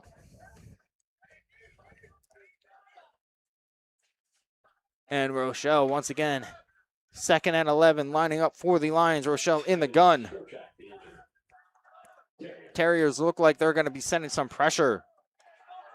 And they send 5. Rochelle goes deep. And that's going to be a Luca in coverage against Hare. Again, Luca continues to win that matchup against the Dare. Almost every time we've seen a pass get deflected or blocked. And the one time that Hare did win it, the play was called back. As you just saw the replay there, Luca able to dive and get a hand on the ball. That was a great ball by Rochelle. Could have been, if it was a little bit higher, Hare definitely had the advantage there. Would have been able to high point that over Luca. But the ball was about waist level, and Luca was able to get a hand on it, knock it away for what would have been a big gain. 3rd and 11. Give that a touchdown. Especially considering the size difference between the two of them. Hare might have been able to shake off Luca. Rochelle once again steps back. And he's going to unleash it over the middle. That's going to be just ahead of Hare, but it looks like the intended receiver was Jake Butka, who was unable to make a play on the ball, a little bit short of him. 4th and 11, and the Lions are going to bring out their punt team. Again, as we said, the schemes have been there, but the execution hasn't, and that's been one of the major factors in this game overall. Yeah, absolutely. And honestly, I feel like the Lions had it going. The injuries kind of took a lot of momentum away from them, which is unfortunate. But as DeMurro punts it away, that's going to land at about the 25, take a lot of favorable bounces, and go out of bounds inside the 10 at the 8-yard line. Spectacular punt there. That's the way you flip the field. Yeah, I thought it landed at the 25. I thought that was going to go out by the 20, but a lot of favorable bounces right along the sideline for DeMurro. And he pins them inside the 10. I don't think we've seen Del Val really pinned that far back in this game so far. I think North Hunterdon's got to take advantage of it. Maybe send a little bit of pressure to that offensive line. Especially with the way that Del Val offense was running the ball on that first drive of the half. They almost killed half the clock on the first half, or on their first drive of the half. Agreed. And a lot on the ground with Crouchunas taking it himself as he lines up in the gun. Looks like Bronner to his left as he's going to take it right away. Barrel over the cornerback for the Lions, I believe. Oh, we're going to have a flag on Giuliano. that. There's some of the chippiness. I think we're going to have an unsportsmanlike conduct call. Which team it's on, I'm not sure. Based on the indication from the way the ref is standing, I'd say North Hunterdon. Crouchunas with a nice strong run there. And no, it's going to be a holding call. No, it's a personal foul. Oh, personal foul, yep. Against Del Val. And not sure what the altercation was there, but Crouchunas kind of stood up and got in the face of the defender that kind of rolled on top of him. So that's one thing they've been cracking down on is taunting a lot. Yeah, taunting, just unsportsmanlike plays. I mean, you teach them in high school, they're not going to do it in the NFL or college. So Exactly. 2 running backs out on the field for the Terriers, Brunner and Frisch.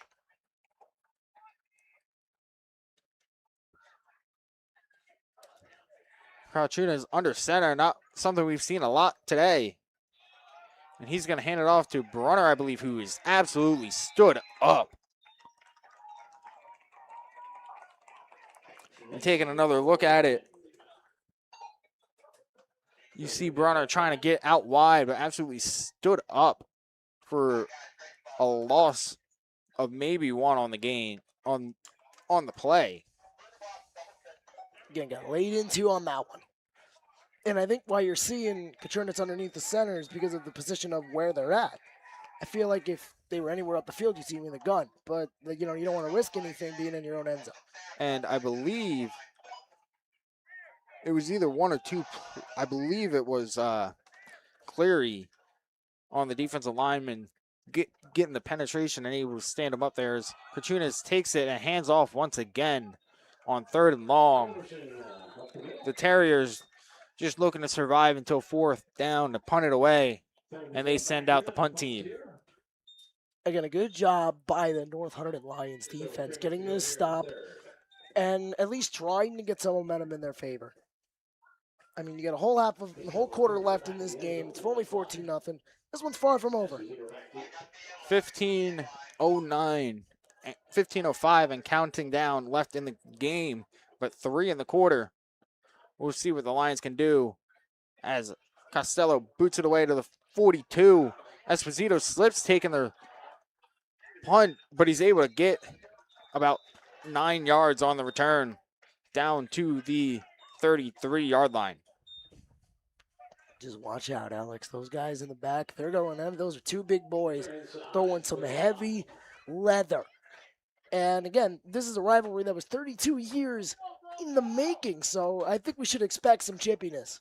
Exactly. I mean, these teams, if you don't know, are pretty much right down the road from each other. I didn't expect they were going to be as close as they are.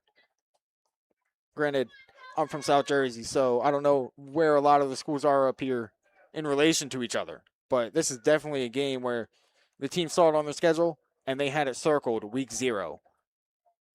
You traveled quite a ways up then, if anything. Probably what, a solid hour or 2? It was about an hour and a half here. Okay. Most of the time I'll be at Phillipsburg, and that's a 2-hour drive for me. Yeah, but boy. I don't mind it. I like driving. I like being able to broadcast the games. I love it, in fact. You gotta do what you love.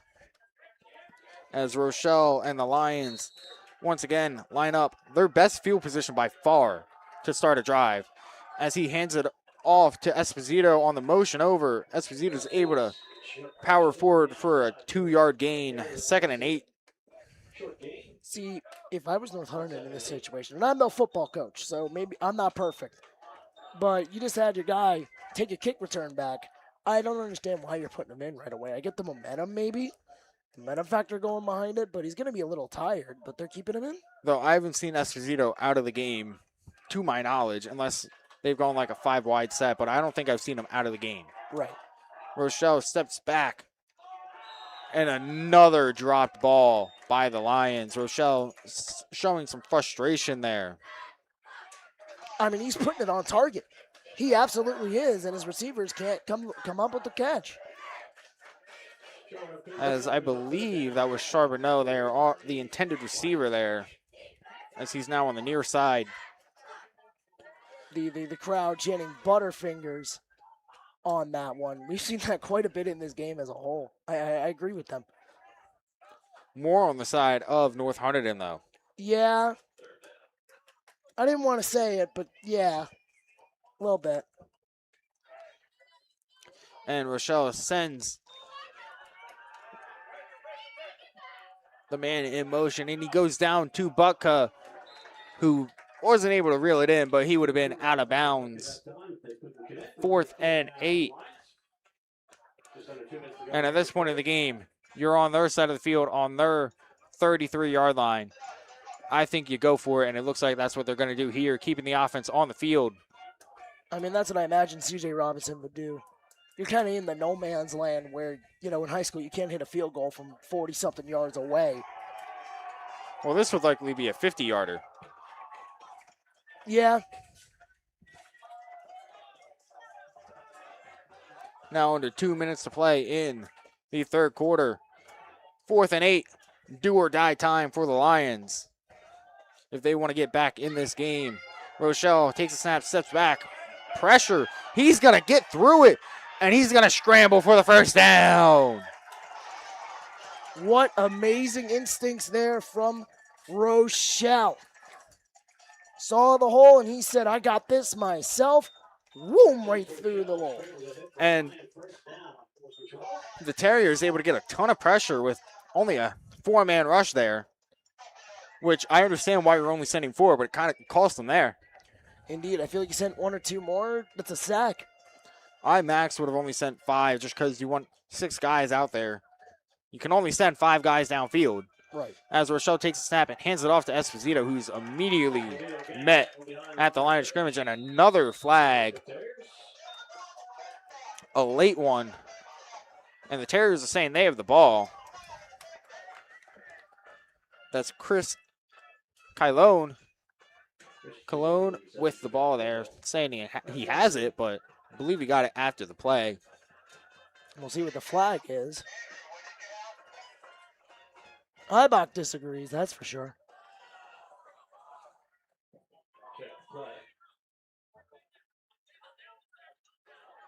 Face mask against the Terriers.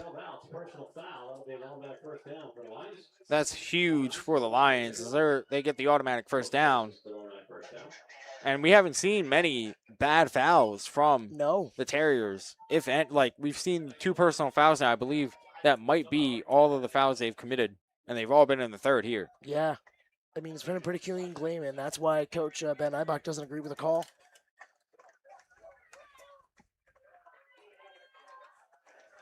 Regardless, it's a first down for the Lions, a major opportunity for them to get back in this contest. And they keep moving the ball. Yeah, inside the 30, I guess it was half the distance of the goal. Do the 15. Yeah, it's a 15-yard penalty. So from the 13-yard line of the Terriers, the Lions and Rochelle line up. Man in motion is Charbonneau, as he was the intended target, but a far throw from being a completion for Rochelle. Yeah, that one went to pretty much nobody in particular. Again, the miscommunication still kind of there. Well, Rochelle facing some pressure pretty quickly there. He was trying to get it out and maybe get something on the play there, just unable to find anything. As we've got some Wildcat here. Rochelle out far right. And Esposito takes the snap. And he gets met after at the line of game, at the line of scrimmage, for 3rd and 10. When was the last time you saw a Wildcat play? Especially they were lining up, and then Esposito got the call. He goes out wide, Rochelle got the call and goes out wide. Can't say you see that a lot, especially in week 0. No. I always think of the Miami Dolphins when I think of the Wildcat. Rochelle lining up with Esposito to his right. 3 receivers to his left. He's going to drop back. Feeling the pressure, scrambles out left. Is able to get past 1 defender, but not the other 3 behind him for a gain of a yard. 4th and 9. Can the Lions pull off some magic as time ticks down in the third quarter? And that's going to do it for the third quarter. We're going to flip the field. And as the teams make their way down the field, go to the fourth quarter. Once again, would you like to become a sponsor on the Garden State Athletic Network or Garden State High School Wrestling YouTube channels and our website online? What do you get? You can get a 15 or 30-second advertisement block on all sports streams on the Garden State Athletic Network or Garden State High School Wrestling YouTube channel. Played at pregame and halftime of all games for the Garden State Athletic Network, and played during breaks on the Garden State High School Wrestling channel. You also get your business logo on the top rotating during all sports streams with our other channel-wide sponsors. Your business name and link to your website included in the description of all live stream watch pages, and your logo on our website. You can sponsor specific features such as instant replays, stats, scoring, post-game social media interviews, etc. You can sponsor our halftime as well. But you can contact us to learn more at 973-738-3881. You can scan the QR code on screen to take you right there in the blink of an eye, or email us at sponsorships@gardenstateathleticnetwork.com. And as the teams talk things over and line up now, 4th and 10. So it looks like they took away the 1-yard gain for Rochelle on the scramble there. So 4th and 10 from the 13. Rochelle takes the snap, drops back. He's looking for the end zone, and that's going to be intercepted. I believe that is a Luca. I'm not 100% sure, but the Terriers able to flip the field, go from their own 13 on defense to the Lion 30 on offense. Now that, Alex, is what we call a game killer. Uh-oh, I hear a few whistles. Absolutely, especially to start the fourth quarter on a 4th and 10 from your own 13, not able to convert it after you had just converted a 4th down. You didn't just not convert it. You threw it. You got a turnover out of it.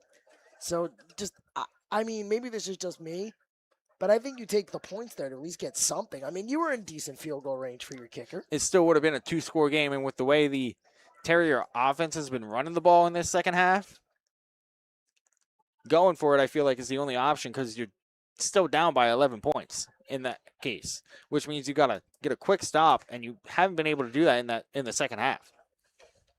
Yeah, that's very true. The aggressive approach is there. If this was a little earlier in the half, perhaps, but regardless of whatever happened on that play, it is, I shouldn't even say regardless, because that's a major, major play, as it denies the Lions any points whatsoever. They remain with the 0 on the board. Absolutely. Having that 2-score advantage here is huge for the Terriers. And once again, would you like to become a sponsor on the Garden State Athletic Network or Garden State High School Wrestling pages and YouTube channel? You can learn more by scanning the QR code on screen. Just pull up the camera app on your phone, point it at the QR code, and it should automatically scan it. You click the yellow oval down at the bottom, and it will take you to it. Take you right to our page so you can learn more. You can also call us at 973-738-3881 or email us at sponsorships@GardenStateAthleticNetwork.com.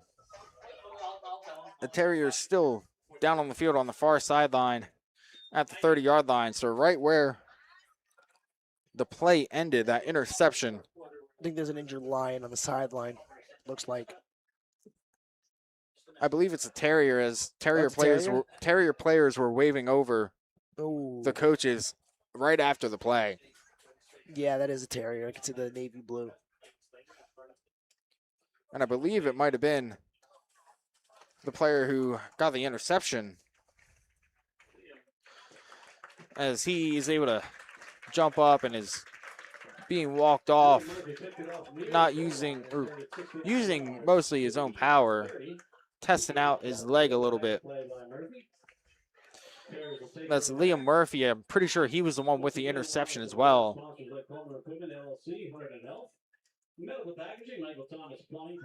So the wide receiver and DB, the senior, walking off mostly on his own power.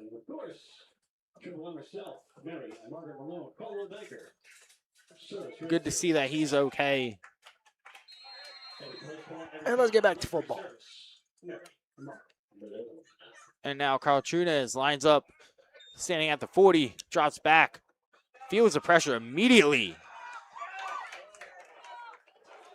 He's able to slip out of the sack, but is eventually brought down in the backfield. The first player there was Alexander Aneko for the Lions. He was taken down by a host of Lions there, or I should say a pride of Lions. That was a pretty good one. But in the Lions there, the aforementioned pride did indeed do a good job swarming to the ball. Culbertson checks out for the Terriers. Brunner checks in. He's going to line up behind Crouchunas.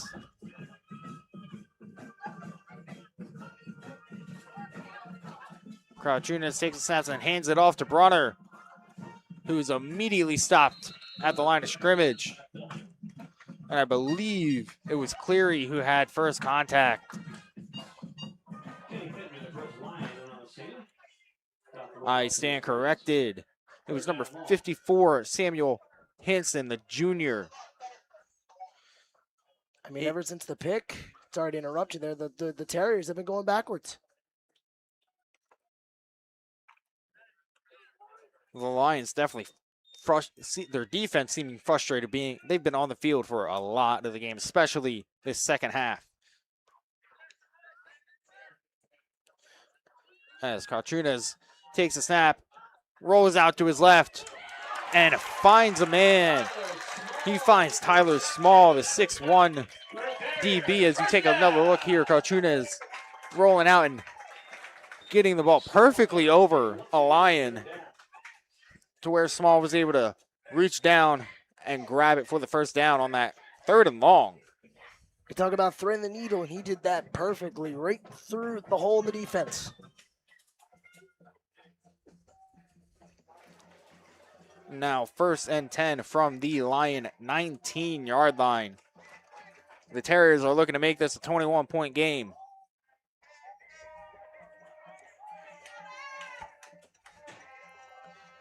Crouchunas sends a man in motion, takes a snap. Oh, that was a Luca in motion, but hands off to Fritsch. The 5'8 running back is able to find the hole for a gain of 5 yards. 2nd and 5 for the Terriers as they're able to just chew out more and more clock here with the run game being as dominant as it has in the second half, especially compared to that first half. I mean, we talked about it, how much the team's run games weren't really there. Not 100% sure if North Hunterdon's there, but Delaware Valley has definitely shown up. Yeah, they've made some big adjustments in that during halftime to get their run game going, as it wasn't, neither team really had too much of a run game going. As our first touchdown was a wide open pass, as Carchunas over the middle. That was to Picardo Liask, who is unable to bring it in. The Terriers suffering from a little bit of butterfingers there, and that was almost picked off by one of the Lions safeties. Oh boy, we have a bit of a band duel going on right now. I'm not sure if everybody can hear it, but the bands are playing the same song at once. For those that aren't in the know, we call that a duel. 3rd and 5. With a field goal or a touchdown, the Terriers can make this a 3-score game. As Carchunas takes a snap and takes it himself, but he's brought down quickly at the line of scrimmage by the Lions for about a 2-yard gain.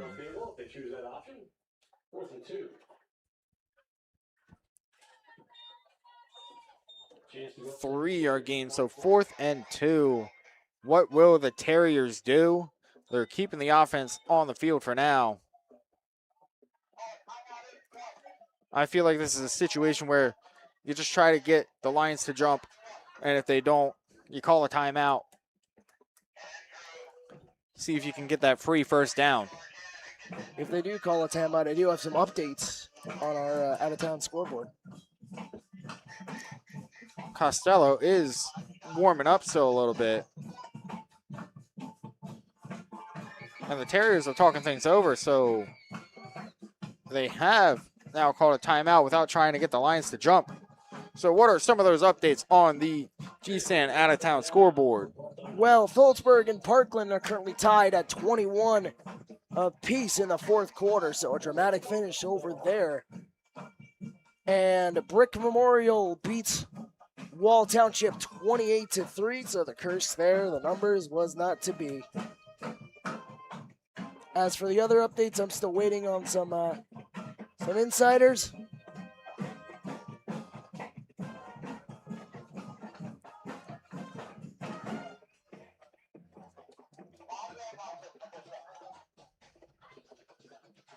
A lot of great football action going on in the state of New Jersey today. Absolutely, and that's all across New Jersey. A lot of the teams we play, a lot of them have played yesterday, despite the heavy rain. I mean, they'll play it in the rain. They play it rain or shine. The only things that stop it are lightning bolts. Warren Hills still leads Voorhees 36-0 with 3:32 left in the fourth quarter. You'd say the fat lady's singing on that one. And the Terriers send out Costello for the field goal. It's going to be about a 29 to 30 yard attempt for Costello. The kick is up, and it's right on target, right through the middle of the uprights. And the Terriers take a three-score lead, 17-0. As you see the replay there, just right through the middle of the uprights. Had plenty of height. That might have been good from about like 40, 45, I would say. I agree. At least, I want to say 35, 40 yards, yeah. At the very least, if not more. Yeah, the senior, standing at 5'9", 170, has quite a leg on him.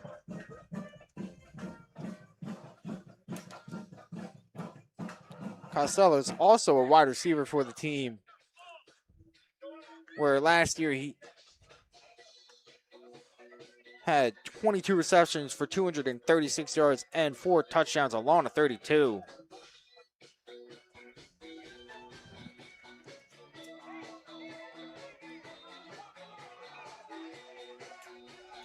You know, we're all an impressive performance from him last season, and now he gets to kick the ball into the Del Val Knight.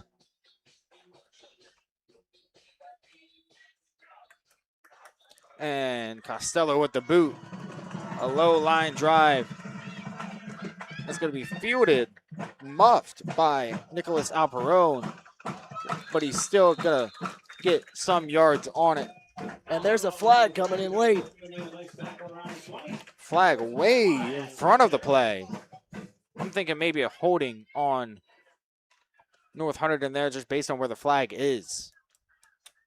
Or no, there were a few North Hunterdon players clapping.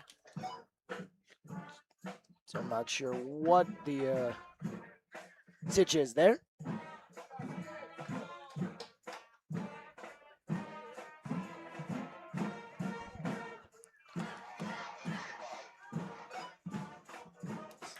And the refs looking like they're explaining something to head coach Ben Ibach for the Terriers, as it looks to be against them. Another Personal foul. Wow. That's 3 on the Terriers. Yeah, that's 3 penalties on them, I believe, and all 3 personal fouls here in the second half with 7:13 to go. The Lions taking over, down 17-0.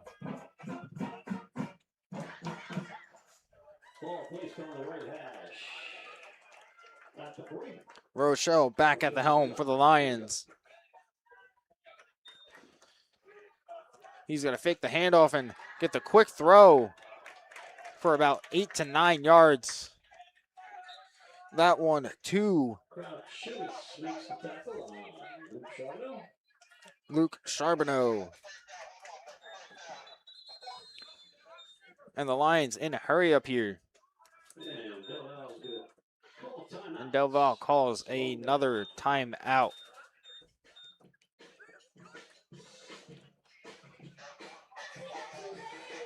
Again, trying to get the pass game going. The short, quick throws over the middle, really trying to get maybe some rhythm. I mean, I'm not sure if it's a little too late, but there's still a decent amount of time left in this football game. You never know. Absolutely, and an interesting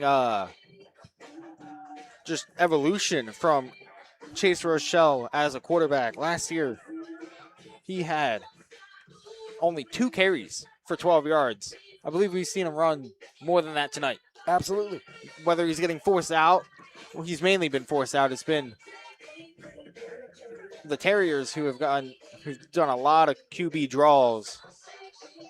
But Rochelle last year, 66 out of 134 for 785 yards, 4 touchdowns, 8 interceptions. He's got the 1 thus far this season after the last drive. And after the timeout, Rochelle with Esposito to his left. Drops back in the short pass. Once again, intended for Charbonneau, incomplete. A little bit behind Charbonneau there. Almost picked off the tip from Charbonneau, reaching back for it. That happens because of the pressure. Val brought that heat, and it forced Rochelle to throw the ball quicker than he wanted to. 2nd and 10 from their own 45 for the Lions.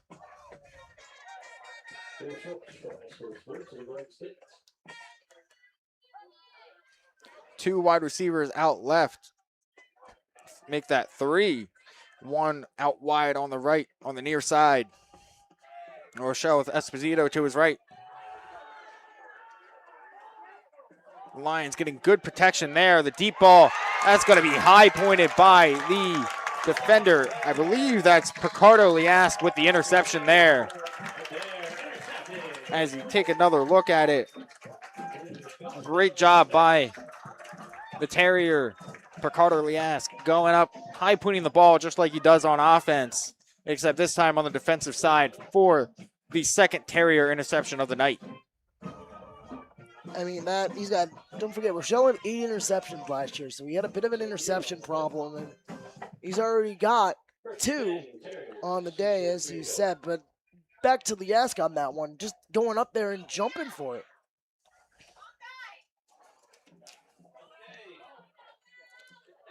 Across the board, a lot. Just looking at last season's numbers, across the board, 1 interception, 3, 1, 1. All 4 the Terriers last season. They've got 2 players with 1 this season. As Carchunas lines up once again on offense from their own 14, 15-yard line. And Carchunas breaks free on the quarterback draw. Taking another look at it. The delayed quarterback draw, able to find a small hole, break through to past the 2nd level and into the 3rd. Just not able to slip by that final safety net the Lions had. We mentioned the safeties a few times today, how they haven't exactly looked their best out there, but that was a good one. Good save of a touchdown. Yeah, absolutely. And just from the looks of it, we haven't seen a long run from Carl Tunas yet other than that. But he has that breakaway speed from the quarterback position. A lot like many of the quarterbacks you see in the NFL and college nowadays. I mean, he's got a lot more rushing yards than he does from last year, that's for sure. He only had 2 carries for 14. Carl Tunas hands it off to Brunner for a 1-yard gain, 2nd and 9. Neither of these quarterbacks running all that much last year. Well, that I think is because Krishna's last year was a wideout. That is very true. He did transition from wide receiver last year. I mean, he's looked great as the signal caller for the blue and gold. Absolutely, and he's had some pretty long balls tonight. Not being able to connect on all of them, but connecting for a key one for the first touchdown of the game to a wide open receiver. I mean, it feels like ever since that point, it's been all Del Val. Carl Tunas under center. He's going to roll out to his right. He's got a wide receiver wide open downfield. That was small wide open, but he's going to tuck it and take the sack, making it a 3rd and 15. As the Lions call a timeout. And that's a wise decision. You get the sack. It's likely going to be a 3rd down and long, so you get a chance to get a ball back and maybe get some points on the board. Yeah, it's about 3rd and 13 from the Terrier own 32-yard line. Again, this game has been slowing to a crawl in this second half, I think, especially in the fourth quarter. I feel like this one's been... Which is surprising based on how much the Terriers have ran the ball. I agree. I feel like that's normally when people run the ball and teams run the ball, it's to chew out the clock. But with how effective the run game has been for the blue and gold, not a lot of time has passed at all. Yeah, and they haven't been like waiting out the clock a ton either. They've been getting the call, getting on the ball, and like with like 15 seconds left on the play clock, snapping it. This game could probably be at like instead of at 4:58, could be at like 2:58 right now. Yeah. Just by that alone, I mean, you add up the 15 or so seconds, yeah.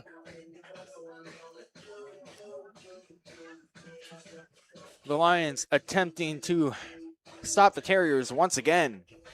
Their defense has been, they gave up they've given up some points, and some great plays have had to be made. But overall, I think the North Hunterdon defense has nothing to be ashamed of. I think they've played very well in this game. As Carchunas drops back, goes to the corner route wide. And they're going to call the intended receiver was Chase Heal, the tight end, the junior. And in coverage was Stephen Proddy, the wide receiver. And now that's a crucial penalty. Yeah, automatic first down, or not an automatic first down in high school, but it's a 15-yard penalty in high school for pass interference. I don't think that's a pass interference call. What I think that is after the play, the North Hunterdon player stepped over the they do call it PI, okay. But what I thought it was the player for North Hunterdon stepped over the player for Del Valle. I thought they were about to call like another personal foul, but they do call it pass interference on the play. In my opinion, a bit of a iffy call there, a little bit. Yeah, definitely a little bit of a wishy-washy call. You could have called that one either way, since they are calling it pass interference. That flag came in super late. Yeah, after some protests from the Terriers, for sure there. The flag coming in, but pass interference on Prodney. Yeah, the Lions did not like that call.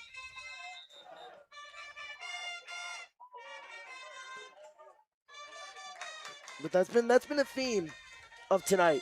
North Hunterdon getting in its own way. They've been some really, really costly penalties for the green and black here today. And one of them to getting a spectacular play. We've said that a few times in this broadcast. But, you take some of those crucial penalties away. Who knows what happens? This could be a 17-14 game. And now they've moved the ball back a couple yards. So now the Terriers are going to be at their own 47-yard line. Sticks have yet to be adjusted. Now they are. Bear with us, everybody. We're figuring out.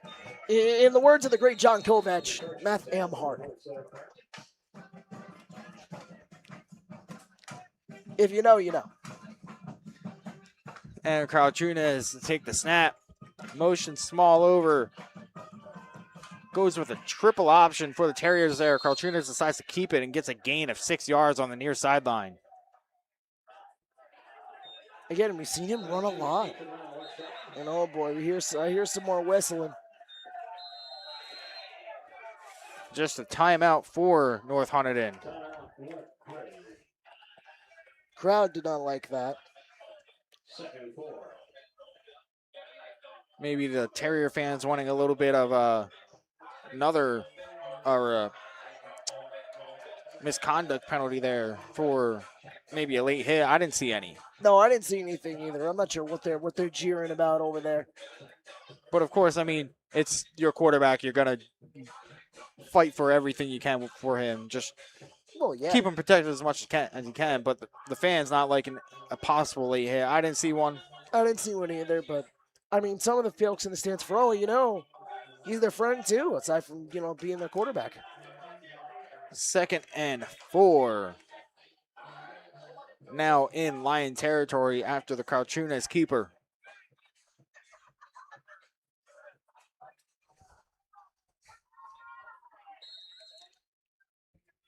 Carchunas under center, looking to run this clock out. 4:25 left. That's handed off to fullback Fritsch, who's able to fight for a first down, and that's going to be a flag on Esposito on the far sideline. The frustration getting to the defense a little bit for the Lions. I mean, I understand it to a point. Your offense hasn't been executing, and you've been out there on the field pretty much almost this entire second half. But still, you got to find a way to keep the emotions in check. And the Terrier, not sure if you saw the Terrier selling it a little bit after the hit after the play from Esposito, falling back and arms up, the typical flop, but it was called before he was doing that. All I'll say is Donald J. Brower would be proud of that sell drop. But yes, the personal foul is on Esposito for a hit after the play. That's going to give the Terriers the first down. It looked like they were in short yardage.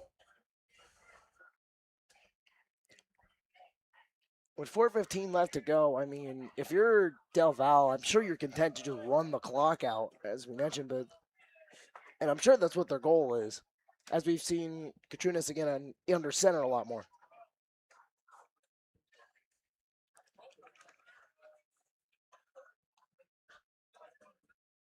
And once again, as you just mentioned, Katrunus being under center more. He's back under center with Fritsch and Brunner behind him, but official timeout. Yeah, I was going to say the ref stopped that one. I'm not 100% sure if the Terriers decided to decline the penalty, because they definitely didn't add any penalty yardage, unless it was just from the beginning of the play. That's my guess. If I had to guess anything, they declined it. Which I feel like is, I guess, one more yardage to run out the clock. There we go. That's probably what happened there. As Carchunas hands off to Brunner, who's able to gain about 7 yards on the play. Down to the 36-yard line of the Lions. 37, 36.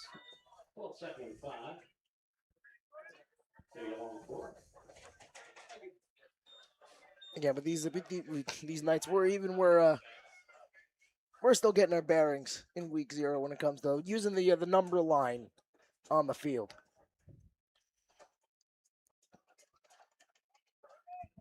I'm sure by year's end we'll have it down to a science, Alex. Be perfect. Everything comes down to a science at some point. Indeed it does. Carchunas back under center, 2 backs behind him. This time to hands off to Culberson. His first action in a little while, or at least his first carry in a little while. As that's going to make it a 3rd and 1 from the 34-yard line.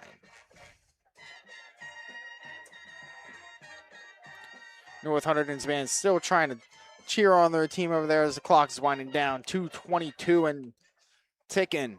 Good for them. They're showing some spirit. They're showing some fight. The fact that they had a 1-8 record last year and this is the crowd they get, that says something. Absolutely. I mean, it seems like North Hunterdon has high hopes. They've got the foundation for a great team. As Culberson receives a handoff, bounces it out wide, and is able to get around the edge for a first down. And there's the run that the Terriers really needed.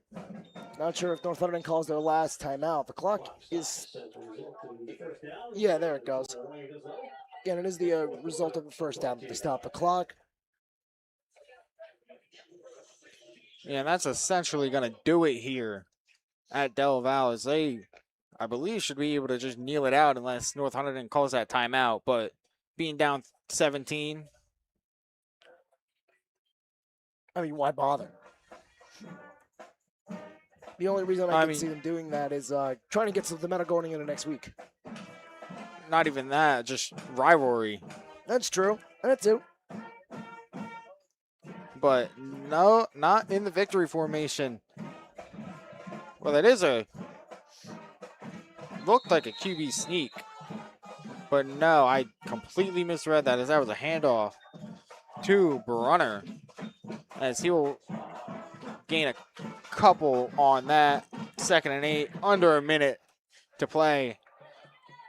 So we'll see one more play here from the Terriers, and that'll be it, and they'll advance to 1-0 on the season. Yep. 1-0. There's one of the best feelings in sports is getting that first victory.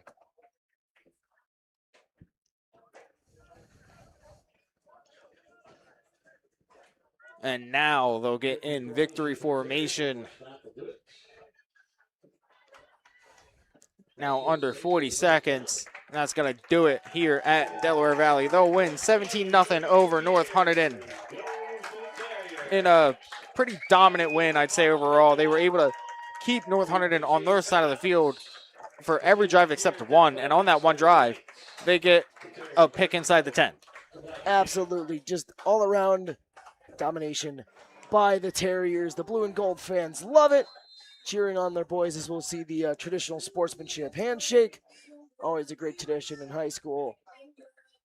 But overall, a great first game to this 2026-27 season. Absolutely. And for the Terriers, a great omen with their quarterback, their new signal caller, transferring from wide receiver to quarterback, having a lot of speed back there and having a great arm on them. They're definitely going to be a team to look out for this season. Absolutely. And that's going to be it for us here on the Garden State Athletic Network. I'm Alex Hare here with Mark Sirdashney on the call. We appreciate everybody joining us here tonight at Del Valle High School. We will see you next time. Have a fantastic rest of your evening.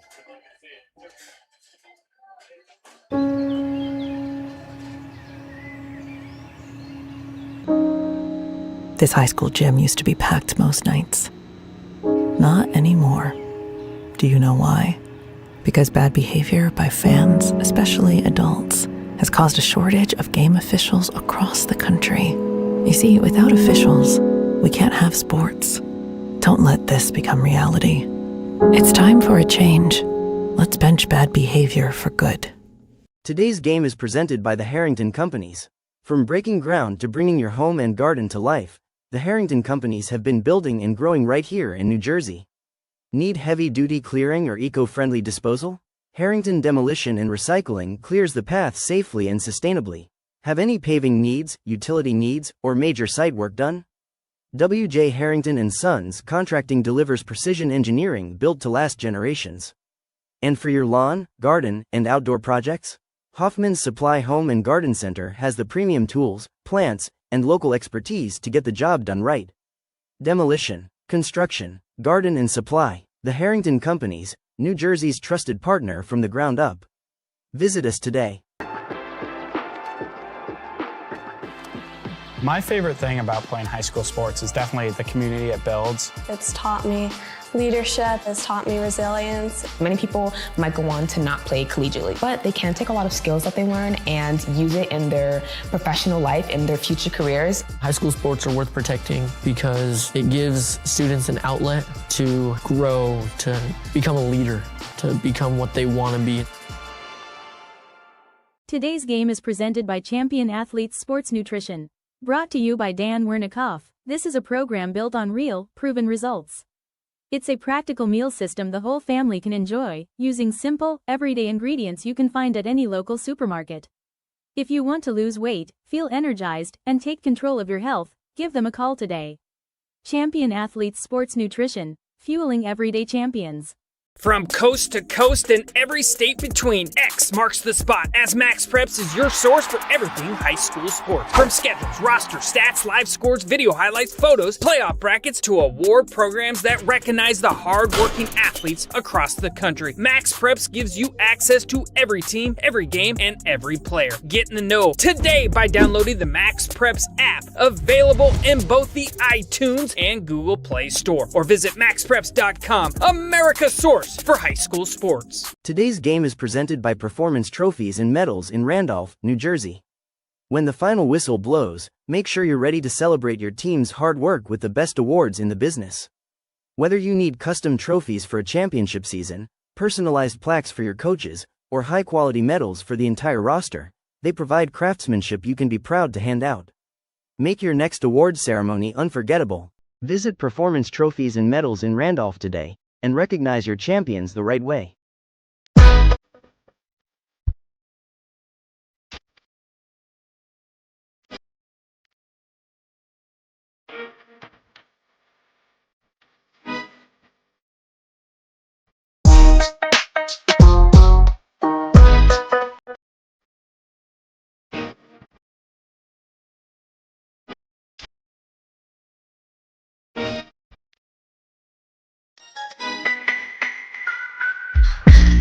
Want to reach passionate sports fans across New Jersey?